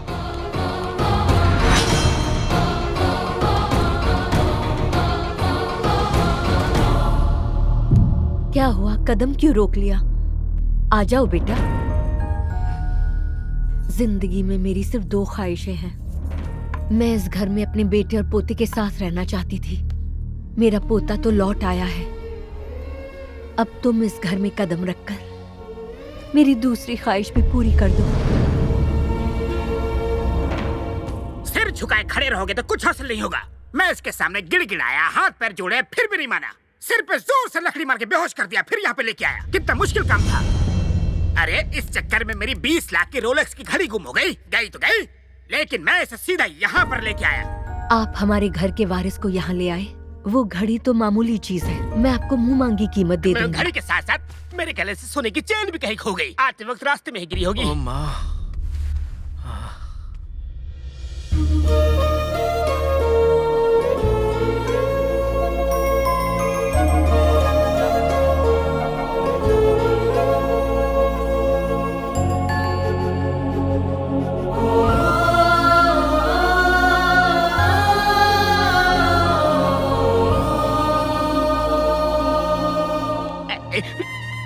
बॉबी तो अड्डा जवाब नहीं। रोलेक्स का प्लान सुपर हिट रहा यार। अरे मना करने के बावजूद मुझे यहाँ लेकर क्यों आए?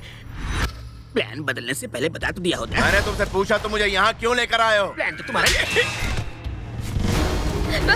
प्लीज रुक जाओ। तुम ही मेरे अंकल के बेटे हो, ये बात मैं साबित कर सकती हूँ। अब साबित करने से कोई फायदा नहीं। मैं यहाँ एक दोस्त की तरह आया था और दोस्त की हैसियत से जा रहा हूँ। मुझ पर नए रिश्ते थोपने की जरूरत नहीं है। मैं शुरू से यतीम था और यतीम ही रहूंगा। बेटा,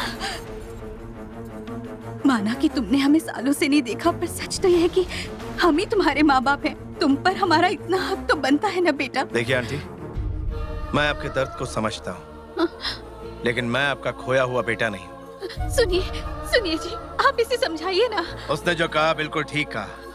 हमने इसको जन्म जरूर दिया, लेकिन पाल पोस कर बड़ा नहीं किया। जिन्होंने बड़ा किया है उनके पास रहना इसका फर्ज है। जाने दो इसे। छोड़िए आंटी, बेकार में मुझे इन रिश्ते नातों की बेड़ियों में मत जकड़िए प्लीज।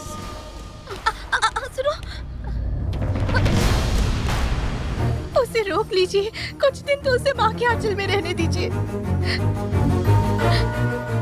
रुको, हमारे बेटे की हैसियत से नहीं, पूजा के दोस्त की हैसियत से तुम यहाँ 10 दिन रुक सकते हो। ठीक है, आप मेरे बुजुर्ग हैं, आपकी बात को मैं टालूंगा नहीं। रुक जाता हूँ, लेकिन सिर्फ एक दोस्त की तरह।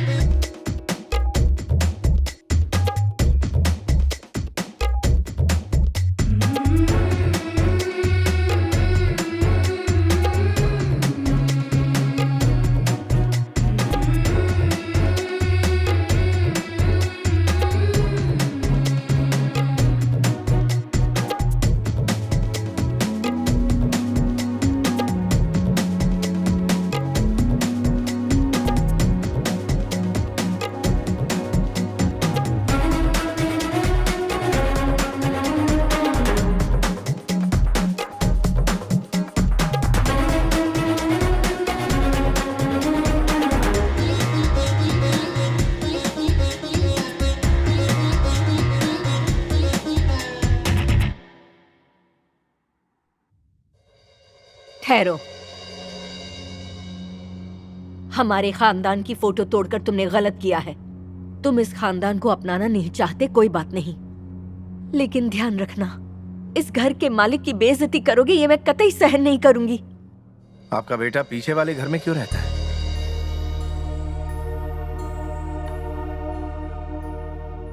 वो मेरा बेटा नहीं है, बल्कि तुम्हारे दादाजी की पहली बीवी का बेटा है। तुम्हारे दादा ने बड़े बुजुर्गों के दबाव में आकर मुझसे शादी की, वो भी अपने बेटे के लिए। जानते हो वो कितने सख्त आदमी थे? वो कभी भी किसी की गलती को नजरअंदाज नहीं करते थे।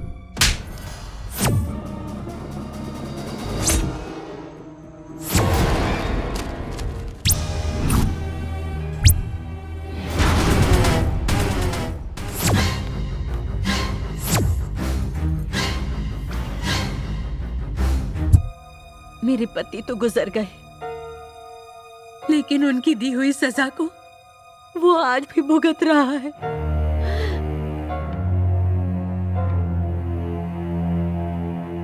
रोलेक्स तो गई।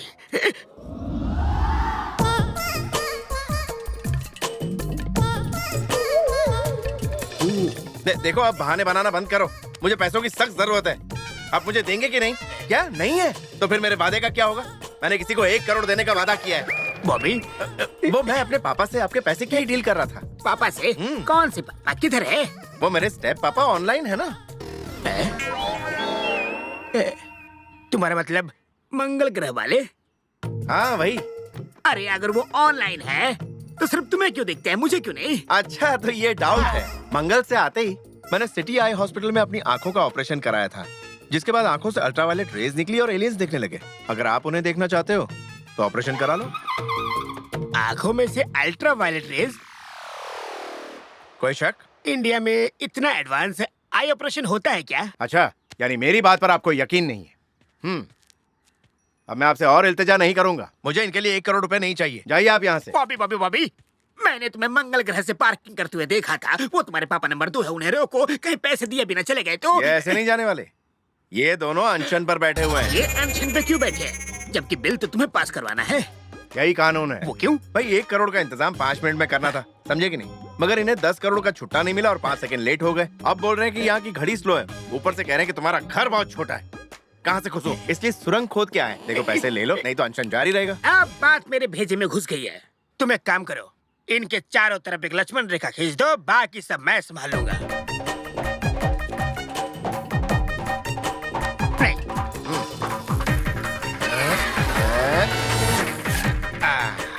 बॉबी, अब तुम जाओ और चैन की सांस लो। फिर आपके पैसे का क्या होगा? वो मैं वसूल कर लूंगा। कैसे?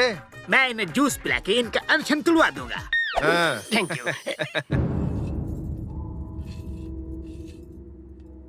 सुनी जी, जैसे जैसे दिन बीतते जा रहे हैं मेरा तो दिल बैठा जा रहा है। उसके जाने का दुख तो आपको भी हो रहा होगा ना? मैंने आज तक आपसे कुछ नहीं मांगा, पर आज मांग रही हूँ। आप मेरे बेटे को मेरे आंचल में ही रहने दीजिए।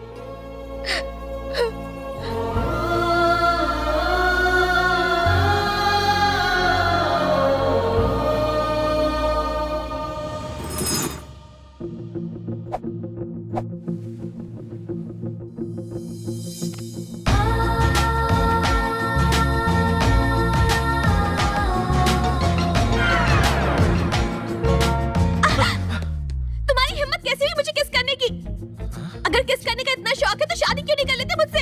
मेरी लिपस्टिक खराब हो गई। आगे से मुझे किस किया ना तो मैं भी तुम्हें करूंगी।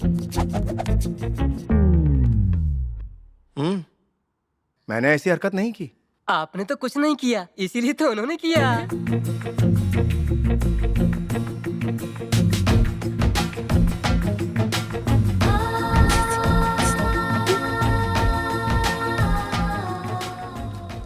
किस लिए बुलाया मुझे? किस के लिए? देखो ये सब अच्छी बात नहीं है। आखिर तुम मेरे साथ ऐसी हरकतें क्यों कर रही हो? क्योंकि मेरे राजा तुम ये सब नहीं करते मेरे साथ, इसलिए। ये क्या कह रहे हो तुम? शादी से पहले टेस्ट ड्राइव करना चाहते हो? नहीं तो शादी नहीं करोगे मुझसे? भैया बिना टेस्ट लिए शादी करेंगे तो क्या बिगड़ने वाला है, और टेस्ट लेके भी शादी करेंगे तो भी क्या उखड़ने वाला है। हालात तो वही रहने वाले हैं। बिटिया छोड़ना मत। देखा तुमने कैसे तुम मेरे जाल में फंस गए। काश तुम मेरी बाहों में हमेशा के लिए आ जाओ मेरे राजा। कुछ खा लीजिए, नहीं तो पानी पी लीजिए। ये देखिए मिनरल वाटर है, इतने ऊपर से आए हैं। खा लीजिए, नहीं तो दिल्ली पुलिस आएगी तो भाग भी नहीं पाएंगे। तुम यहाँ बैठकर आखिर कर क्या रहे हो? बोरियां लादने के लिए ट्रैक्टर आने वाला है। अरे ट्रैक्टर तो क्या, यहाँ पे साइकिल भी नहीं आने दूंगा। आखिर क्यों नहीं आने दोगे? अगर ट्रैक्टर यहाँ आएगा तो इनकी जुताई बुआई हो जाएगी। भैया जी, भैया जी, भैया जी! अरे इतना चिल्ला क्यों रहे हो? ये पागल खाने से भाग आया है। पागल खाने से नहीं भागा, ये मेरा दोस्त योगा कर रहा है। इसमें हवा से बातें करते हैं, इसमें सांस बाहर छोड़ते हैं और ताजी सांस अंदर लेते हैं। जाओ अपना काम कर। ठीक है। क्या हुआ, सब खैरियत तो है ना अंकल? तुम्हें क्या हाल बताओ, नींबू निचोड़ निचोड़ के मेरा खुद का नींबू पानी बन गया है, लेकिन तुम्हारे पिताजी नींबू पानी पीते ही नहीं। ये देखिए, पैसों के साथ साथ ये खत भी छोड़ा है। इसमें लिखा है उन्होंने अनशन तोड़ दिया है। अच्छा मैं भी देखूं। मगर पैसे तो दिख ही नहीं रहे। अपने हाथ फैलाइए।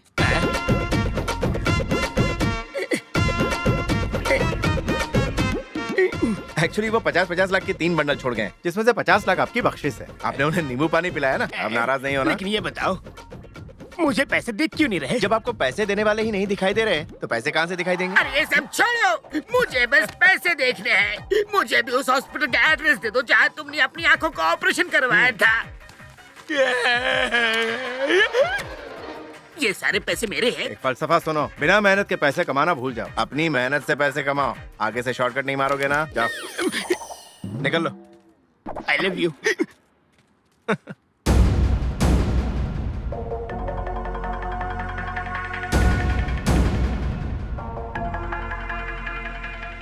तुम्हें यहाँ से जाना होगा। तुम्हारे साथ कुछ दिन क्या गुजारे लोग तुम्हें चाहने लगे। परिवार और मेरे इलाके के लिए बहुत खतरनाक है। जैसे आए थे वैसे ही चले जाओ। अपनी जिंदगी में एक नेक काम तो करो।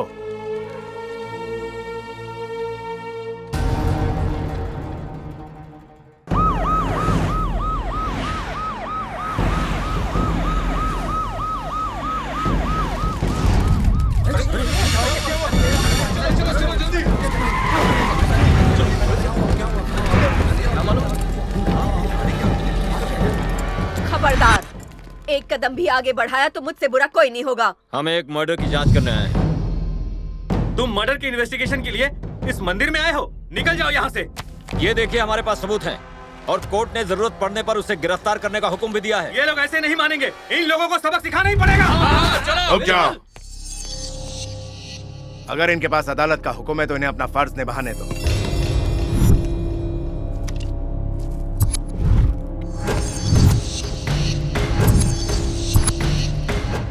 हमें तुम्हारी उंगलियों के निशान जांचने हैं। यहाँ आके उंगलियों के निशान दो।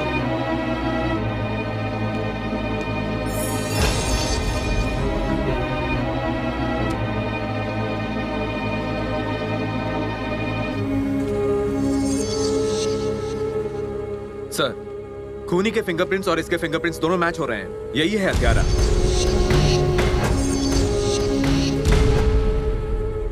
20 साल पहले हरिश्चंद्र प्रसाद की ठीक यहीं पर हत्या कर दी गई थी। उन्हें मारने के लिए इस देसी कट्टे का इस्तेमाल हुआ था। खूनी का पता लगाने के लिए परिवार में हर किसी की उंगली का निशान लिया गया था। इसकी उंगलियों के निशान इस पर मौजूद निशान से हूबहू मिलते हैं। रुक जाओ, खून तो एक बच्चे ने किया था। उस बच्चे के फिंगरप्रिंट्स हमारे भैया के साथ कैसे मिल सकते हैं, बताओ? उंगलियों के निशान हमेशा एक जैसे रहते हैं। आपके बड़े छोटे होने से कोई फर्क नहीं पड़ता, ये कभी नहीं बदलते। इसने इनके इशारे पर हरिश्चंद्र की हत्या की है। मेरा बेटा मेरे पति का कत्ल क्यों करेगा? इसके हाथ में हथकड़ी लगाने की हिम्मत है तुझमें? तुझे यहीं जिंदा दफना दूंगी। आप अपने बेटे से बहुत प्यार करती हैं, लेकिन आपका बेटा आपको बिल्कुल नहीं चाहता। इसने अपने बाप की जायदाद और ऊंचे रुतबे को ठोकर मारी, जिंदगी भर घर के पीछे रहा। उसने सबको बताया कि उसका बेटा कहीं गायब हो गया है, लेकिन चुपके से उसे कहीं और पाला पोसा और बचपन से ही उसे एक खतरनाक हत्यारा बना दिया। सिर्फ सत्ता के लिए इसने आजमगढ़ के पिता कहे जाने वाले हरिश्चंद्र प्रसाद को अपने बेटे के हाथों से मरवा डाला। आपके इस सौतेले बेटे ने। राम प्रसाद, तुमने अपने बेटे की मदद से अपने पिता को मरवाया, ये ऐसा कह रहे हैं? तुम खड़े खड़े सुन क्या रहे हो? एक बार ना कह दो, फिर देखो यहाँ के लोग इनका क्या हश्र करते हैं। तुम चुप क्यों हो? कुछ तो बोलो बेटा, इन्हें मुंह तोड़ जवाब दो बेटा। यही सत्य है। क्या?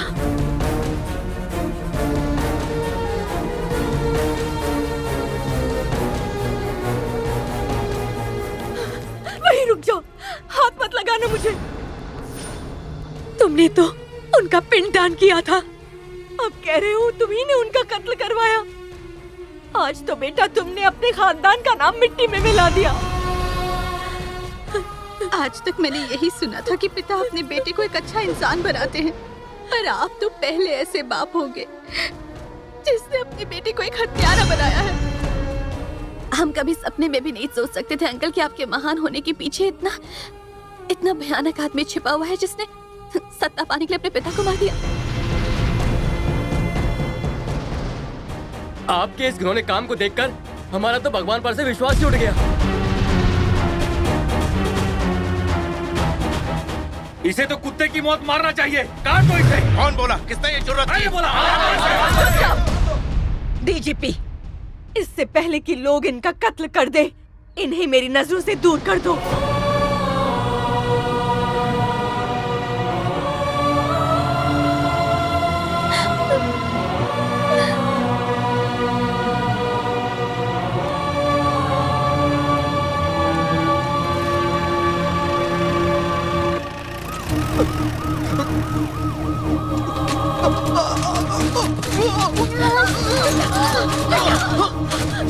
बेटा हाथ मत लगाइए।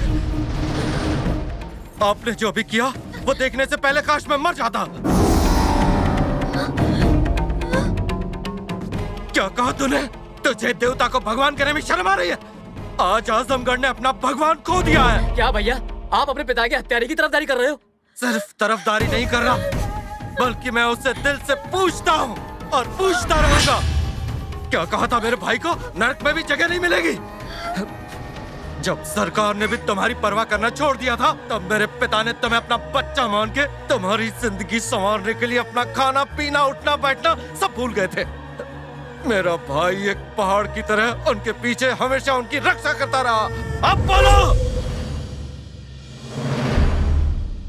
मेरा भाई वो भगवान है जिसने तुम सब लोगों की खातिर अपना बेटा न्योछावर कर दिया और उफ तक नहीं की।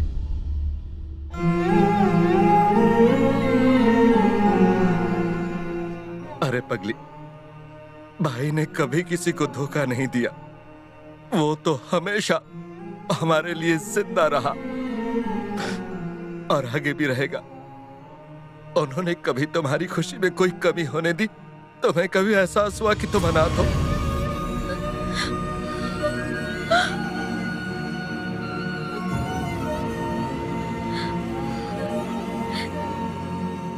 ये आप क्या कह रहे हैं अंकल? मैं एक अनाथ हूँ? मैं इस परिवार का हिस्सा नहीं हूँ? आज से 25 साल पहले जब पिताजी फॉरेन इन्वेस्टमेंट लाने के लिए लंदन कॉन्फ्रेंस में गए थे, तभी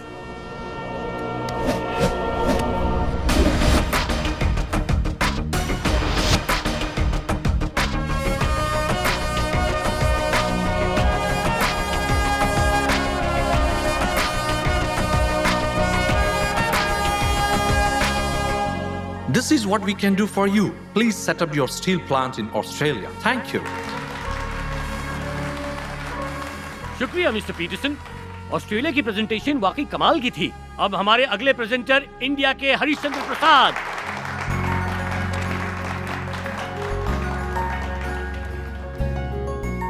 May I connect your laptop to presentation slide? मेरे पास कोई लैपटॉप नहीं। इन्हें तो लैपटॉप की स्पेलिंग तक पता नहीं होगी। ये इंडिया से जो हैं। खामोश हो जाइए। जो कंट्री टेक्नोलॉजी में इन्वेस्ट नहीं करेगी उसमें हम भला इन्वेस्ट क्यों करें? आप हमें एक विजुअल प्रेजेंटेशन दीजिए। अगर आप ये नहीं कर सकते तो हम अगर वहाँ पैसे डालेंगे तो हमें जीरो ही मिलेगा। अच्छा ये बात है। जीरो के बिना मैथमेटिक्स नहीं होता और मैथमेटिक्स के बिना तुम्हारे कंप्यूटर लैपटॉप किसी काम के नहीं, कचरे का ढेर हैं ये। जीरो की इजाद करने वाले हमारे आर्यभट्ट थे। और अपने देश की महानता के बारे में और कुछ बताऊं या ये बताऊं कि हमारे देश में ही आपको प्रोजेक्ट क्यों लगाना चाहिए? मुझे माफ कर दीजिए, आप अपना प्रेजेंटेशन कंटिन्यू कीजिए। ये कागजात सबको दे दीजिए। Okay sir. आयरन और एक्सपोर्ट करने में इंडिया दुनिया में तीसरे नंबर पर आता है। हम हर साल 100 मिलियन टन आयरन एक्सपोर्ट करते हैं। हम इस प्रोजेक्ट को वो सारा मटेरियल देने वाले हैं। सिर्फ इतना ही नहीं, हम प्रोजेक्ट के लिए मुनासिब कीमत पर होनहार कारीगरों का इंतजाम करवा देंगे और आजमगढ़ में 5000 एकड़ जमीन इस प्रोजेक्ट के लिए दी जाएगी। एक्सक्यूज मी मिस्टर हरिश्चंद्र प्रसाद, आपकी रिपोर्ट में एक गड़बड़ है। क्या गड़बड़ है बताइए। आपके देश का आयरन ओर प्राइमरी ग्रेड का नहीं बल्कि सेकंड ग्रेड का है। उसे साफ करके आयरन एक्सट्रैक्ट करने में बाकी देशों से कई ज्यादा पैसा लग जाएगा। आप शायद जानते नहीं, लेकिन हमें जियोलॉजी की अच्छी समझ है। इस तरह से हम सबको धोखा देके आप अपने देश में ये प्रोजेक्ट नहीं ले जा सकते। आजादी मिलने के इतने सालों बाद भी इन इंडियंस ने कुछ हासिल नहीं किया, भ्रष्टाचार, गुंडागिरी, पॉलिटिक्स और नक्सलिज्म के अलावा। ये इस प्रोजेक्ट को आजमगढ़ में लगाने की बात कर रहे हैं, जहां हर रोज एक नई मुसीबत पैदा होती है, जहां इस प्रोजेक्ट के पूरे फ्लॉप होने के चांसेस हैं, मतलब टोटल लॉस, घाटा ही घाटा। ये सारे इंडियंस तो होल्ड योर टंग। ये बताओ तुम किस मुल्क के रहने वाले हो? इंग्लैंड। वही ना जहां क्रिकेट का जन्म हुआ? You are absolutely right. वो महान देश मेरा ही है। तुम्हारे देश ने आज तक एक भी वर्ल्ड कप जीता है? तुम्हारे देश ने हमारे देश पर 150 साल राज किया। मेरा देश अंतरिक्ष में सैटेलाइट्स अपने लिए तो क्या दूसरे देशों के लिए भी लॉन्च करता है। तुम्हारा देश करता है क्या? हमने क्या हासिल किया है? अगर मैं बताना शुरू करूं ना तो तुम्हारी जिंदगी बीत जाएगी सुनते सुनते। हमारी सरकार में कुछ नेता भ्रष्ट हो सकते हैं, लेकिन हमारी आवाम नहीं। कर्ज लेने के बाद उस कर्ज को चुकाने के लिए हम अपना जी जान लगा देते हैं, लेकिन किसी के साथ जालसाजी नहीं करते। आजमगढ़ में अगर एक नेता भी भ्रष्ट होगा तो मैं जबान देता हूं कि उसे वहां से खदेड़ दूंगा। ये प्रोजेक्ट अगर यहाँ आ जाए तो लोगों को रोजगार मिलेगा। हर घर का एक व्यक्ति अगर इस प्रोजेक्ट से जुड़ता है तो उनके जीवन का स्तर ऊंचा हो जाएगा, उनके परिवार में खुशहाली छा जाएगी। मैं एक अच्छा मकसद लेकर यहाँ आया हूँ, आपको धोखा देने। Stop it! मुझे इस बहस में कोई इंटरेस्ट नहीं। सेकंड ग्रेड का आयरन ओर यूज करने से हमें कैसे कोई नुकसान नहीं होगा? Please explain this. रिपोर्ट का सिर्फ तीसरा पेज पढ़कर आपने बंद कर दिया। अगर 5वें पेज पर जाएंगे तो जवाब मिल जाएगा। हमारे देश में कच्चा लोहा सेकंड ग्रेड का, ये बात सच है, लेकिन हम जिस मटेरियल से कच्चे लोहे को क्लीन करते हैं वो सस्ता है, डोलोमाइट। अगर आपकी जियोलॉजिकल जबान में कहूं तो कैल्शियम, मैग्नीशियम, कार्बोनेट हमारे देश में इन सब का भंडार है। Am I right, gentlemen? आपको मुबारक। Congratulations, sir. Congrats. Thank you. Congratulations, sir. Congrats, sir. Thank you. Congratulations, sir. Thank you. बढ़िया presentation था। Thanks.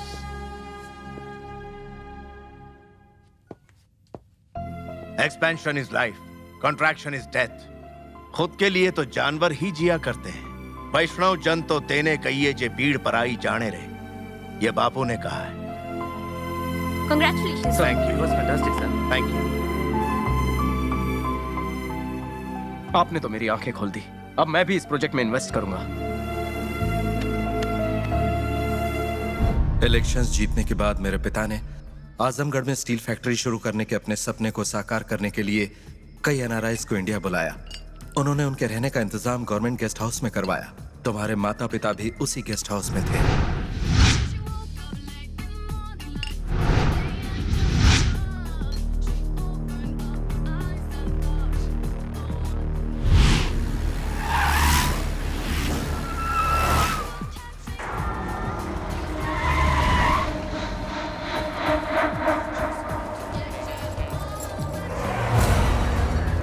वहीं रुक जाओ। यहाँ फॉरेन डेलीगेट्स आए हुए हैं। यहाँ कोई बदमाशी करने की सोचना भी मत। अगर किसी ने चालाकी करने की कोशिश की तो यहाँ लाशें बिछा दूंगा। यहाँ पर प्रोजेक्ट शुरू होगा तो लोगों को रोजगार मिलेगा। तुम्हें तो खुश होना चाहिए। फिर क्या प्रॉब्लम है? प्रॉब्लम तो तुझे होगी जब मेरा भाई तेरी बीवी को उठा लेगा। क्या कर रहा है? तू हट! तू हट! अबे मैंने इसको छुआ तो तुझे इतना गुस्सा क्यों आया? ये मेरी पत्नी है। पत्नी है? शादी को कितना वक्त हो गया है रे? 7 साल। 7 साल पुरानी पत्नी को छुआ तो सूट पहने बाबू को गुस्सा आ गया? और तुम लोग उस जमीन पर कब्जा करके फैक्ट्री खोलने का सोच रहे हो जिसपे पिछले 25 सालों से हमने राज किया है। सोच मुझे कितना गुस्सा आ रहा होगा। हम सभी लोग यहाँ पर हरिश्चंद्र जी के कहने पर आए हैं। अगर हम में से किसी को कुछ भी हुआ तो तुम में से कोई नहीं बचेगा। उस बुढ़े पे बड़ा भरोसा है तेरे को?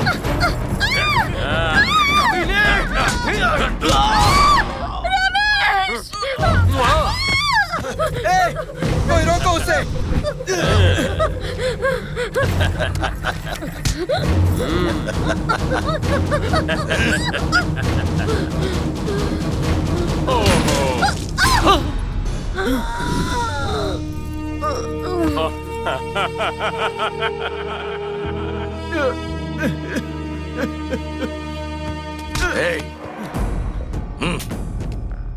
डीएसपी, देखा ना तूने कितनी पावर है मेरे लोगों में, कितनी आसानी से मार दिया हमने तेरे फॉरेन डेलीगेट्स को। ये लोग रूलिंग पार्टी के एमएलए की जमीन पर फैक्ट्री बनाने का सपना देख रहे हैं। तूने देखा ना यहाँ अभी क्या ड्रामा हुआ?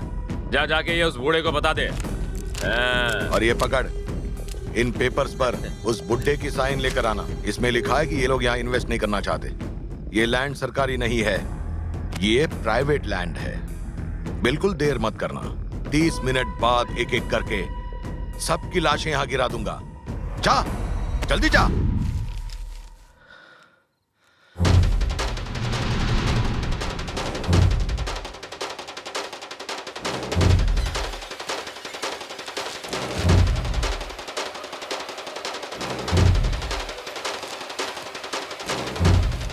मेरे पिताजी सो रहे हैं।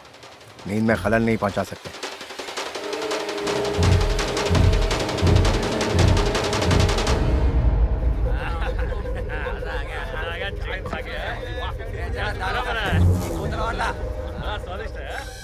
भाई 1 घंटा पूरा हो गया और इंतजाम नहीं होता। चलो कुछ धमाका किया जाए। ये लोग की तो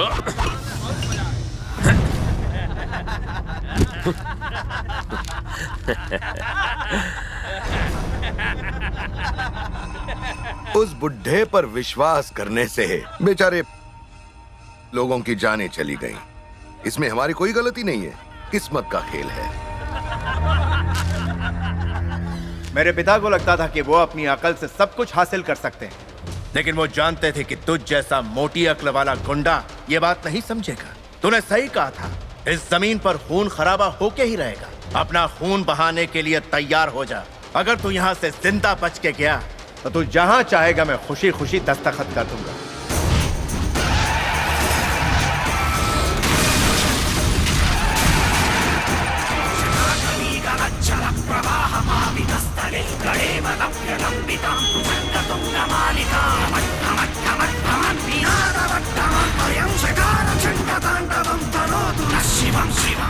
मेरे 100 लोगों को मारने के लिए देखो एक अकेला सरफिरा आया है।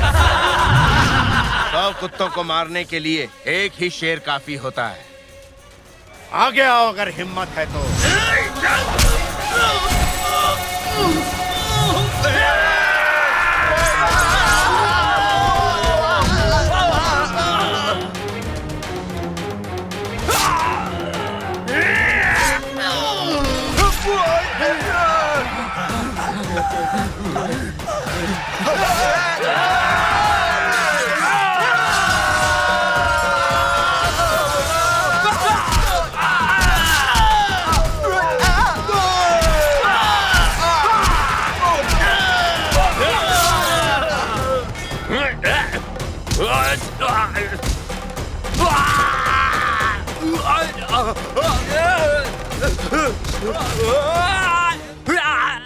छोड़ दो उसे, मैं भीख मांगता हूँ। हाथ जोड़ता हूँ, उसे छोड़ दो।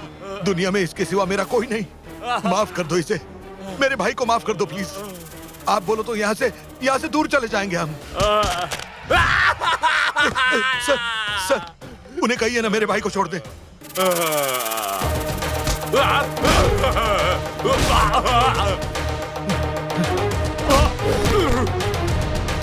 मैं अपनी गलती मानता हूँ, छोड़ दीजिए इसे।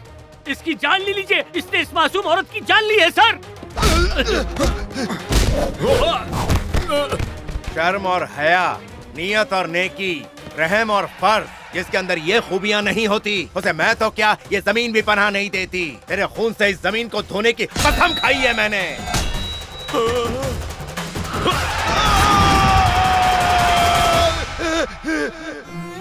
आज हमारी वजह से इस बच्ची ने अपने माँ बाप को खो दिया। ये अकेली हो गई। आज से इसकी परवरिश की जिम्मेदारी हमारे खानदान की है। आपने भैया को हमेशा के लिए यहाँ से निकाल दिया माँ, ऐसा क्यों किया?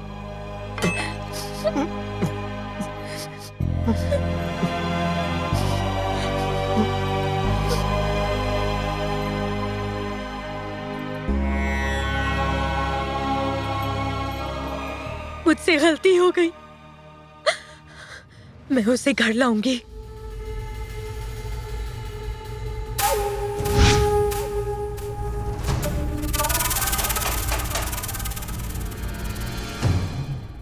आजमगढ़े गुंडे के नाम से थर थर कांपता था, तुमने उसका नाम उखाड़ के फेंक दिया। मैं तुम्हारी आंखों में मौत का खौफ देखना चाहता हूं। तू यही सोच रहा है ना कि मैं तुम बाप बेटे को कैसे मारूंगा? तेरे शरीर में इतनी गोलियां दागूंगा कि शरीर गोलियों का ढेर दिखाई देगा। तू मरते मरते डर से चिल्लाएगा और वो सुनते ही लोगों के मन में नागेंद्र का डर फिर से फैल जाएगा। गली गली बच्चा बच्चा चिल्लाएगा, अरे जल्दी से सो जाओ, नागेंद्र भाई आया है। सिर्फ आजमगढ़ को ही नहीं, पूरे राज्य को मेरे खौफ से डराऊंगा।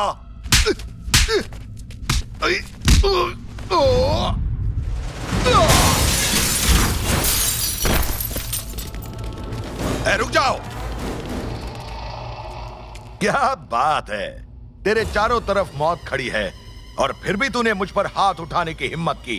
दिल से दाद देता हूँ, इतनी ताकत तुझमें कहां से आई? ये मेरे पिता के दिखाए गए नेक रास्ते की ताकत है, उनके बताए उसूलों की ताकत है।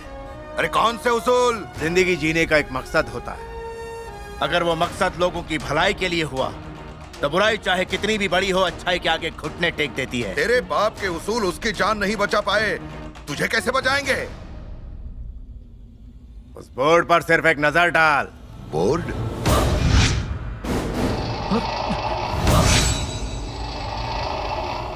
3 मिनट बाद इस साइट पर एक के बाद एक धमाके होने वाले हैं। जिंदगी से मोहब्बत है तो निकल लो यहां से।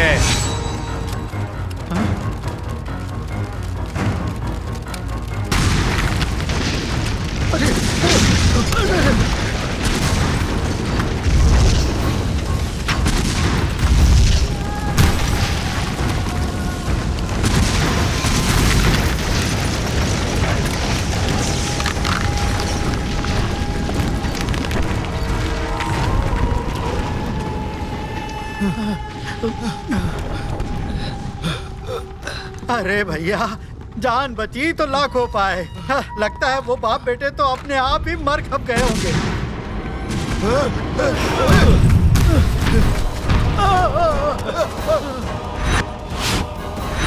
जो खौफ तू मेरी आंखों में देखना चाहता था वो तेरी आंखों में नजर आ रहा है। इसका मतलब अब तेरा वक्त पूरा हो चुका है। जितने भी वर्दी वाले हैं सब यहाँ से चले जाएं। मुझे तुम लोगों से कोई शिकायत नहीं है। मैं नहीं चाहता तुम्हारे बच्चे यतीम हो जाए। इन जानवरों से डरने की कोई जरूरत नहीं है। निकलो यहाँ से।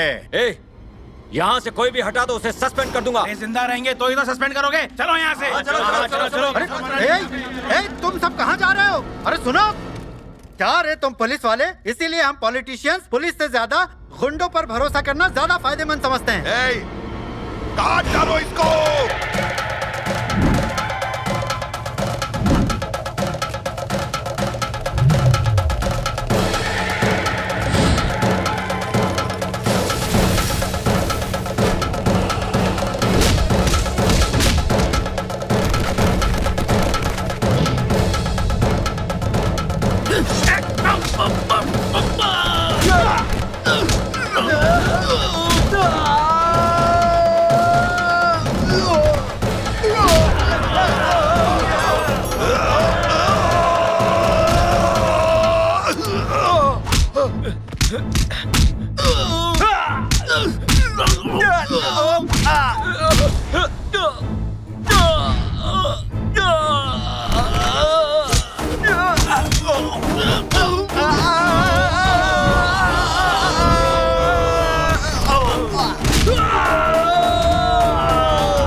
क्यों मैं तेरे आगे सारा राज्य थर थर कांपेगा?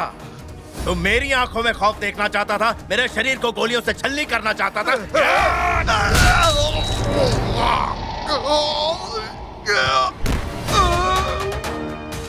ऊपर वाले ने मेरे परिवार को सब कुछ दिया, लेकिन वो एक चीज देना भूल गया, और वो है खौफ।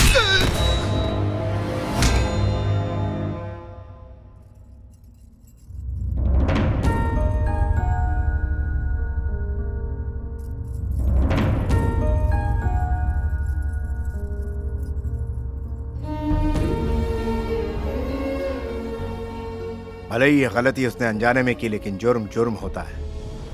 आप जो सजा देंगी उसके लिए मैं तैयार हूं। उम्र तो आपको तजुर्बा देती है, लेकिन जरूरी नहीं कि तजुर्बे से आपको समझ मिले। तुम हर सजा भुगतने को तैयार हो? आप बोल के तो देखिए। अपने पिता की आत्मा को शांति देने के लिए तुम्हें अपने घर में वापस आना होगा। उनके वारिस के तौर पर तुम्हें लोगों का मसीहा बनकर इन्हें सही रास्ता दिखाना होगा।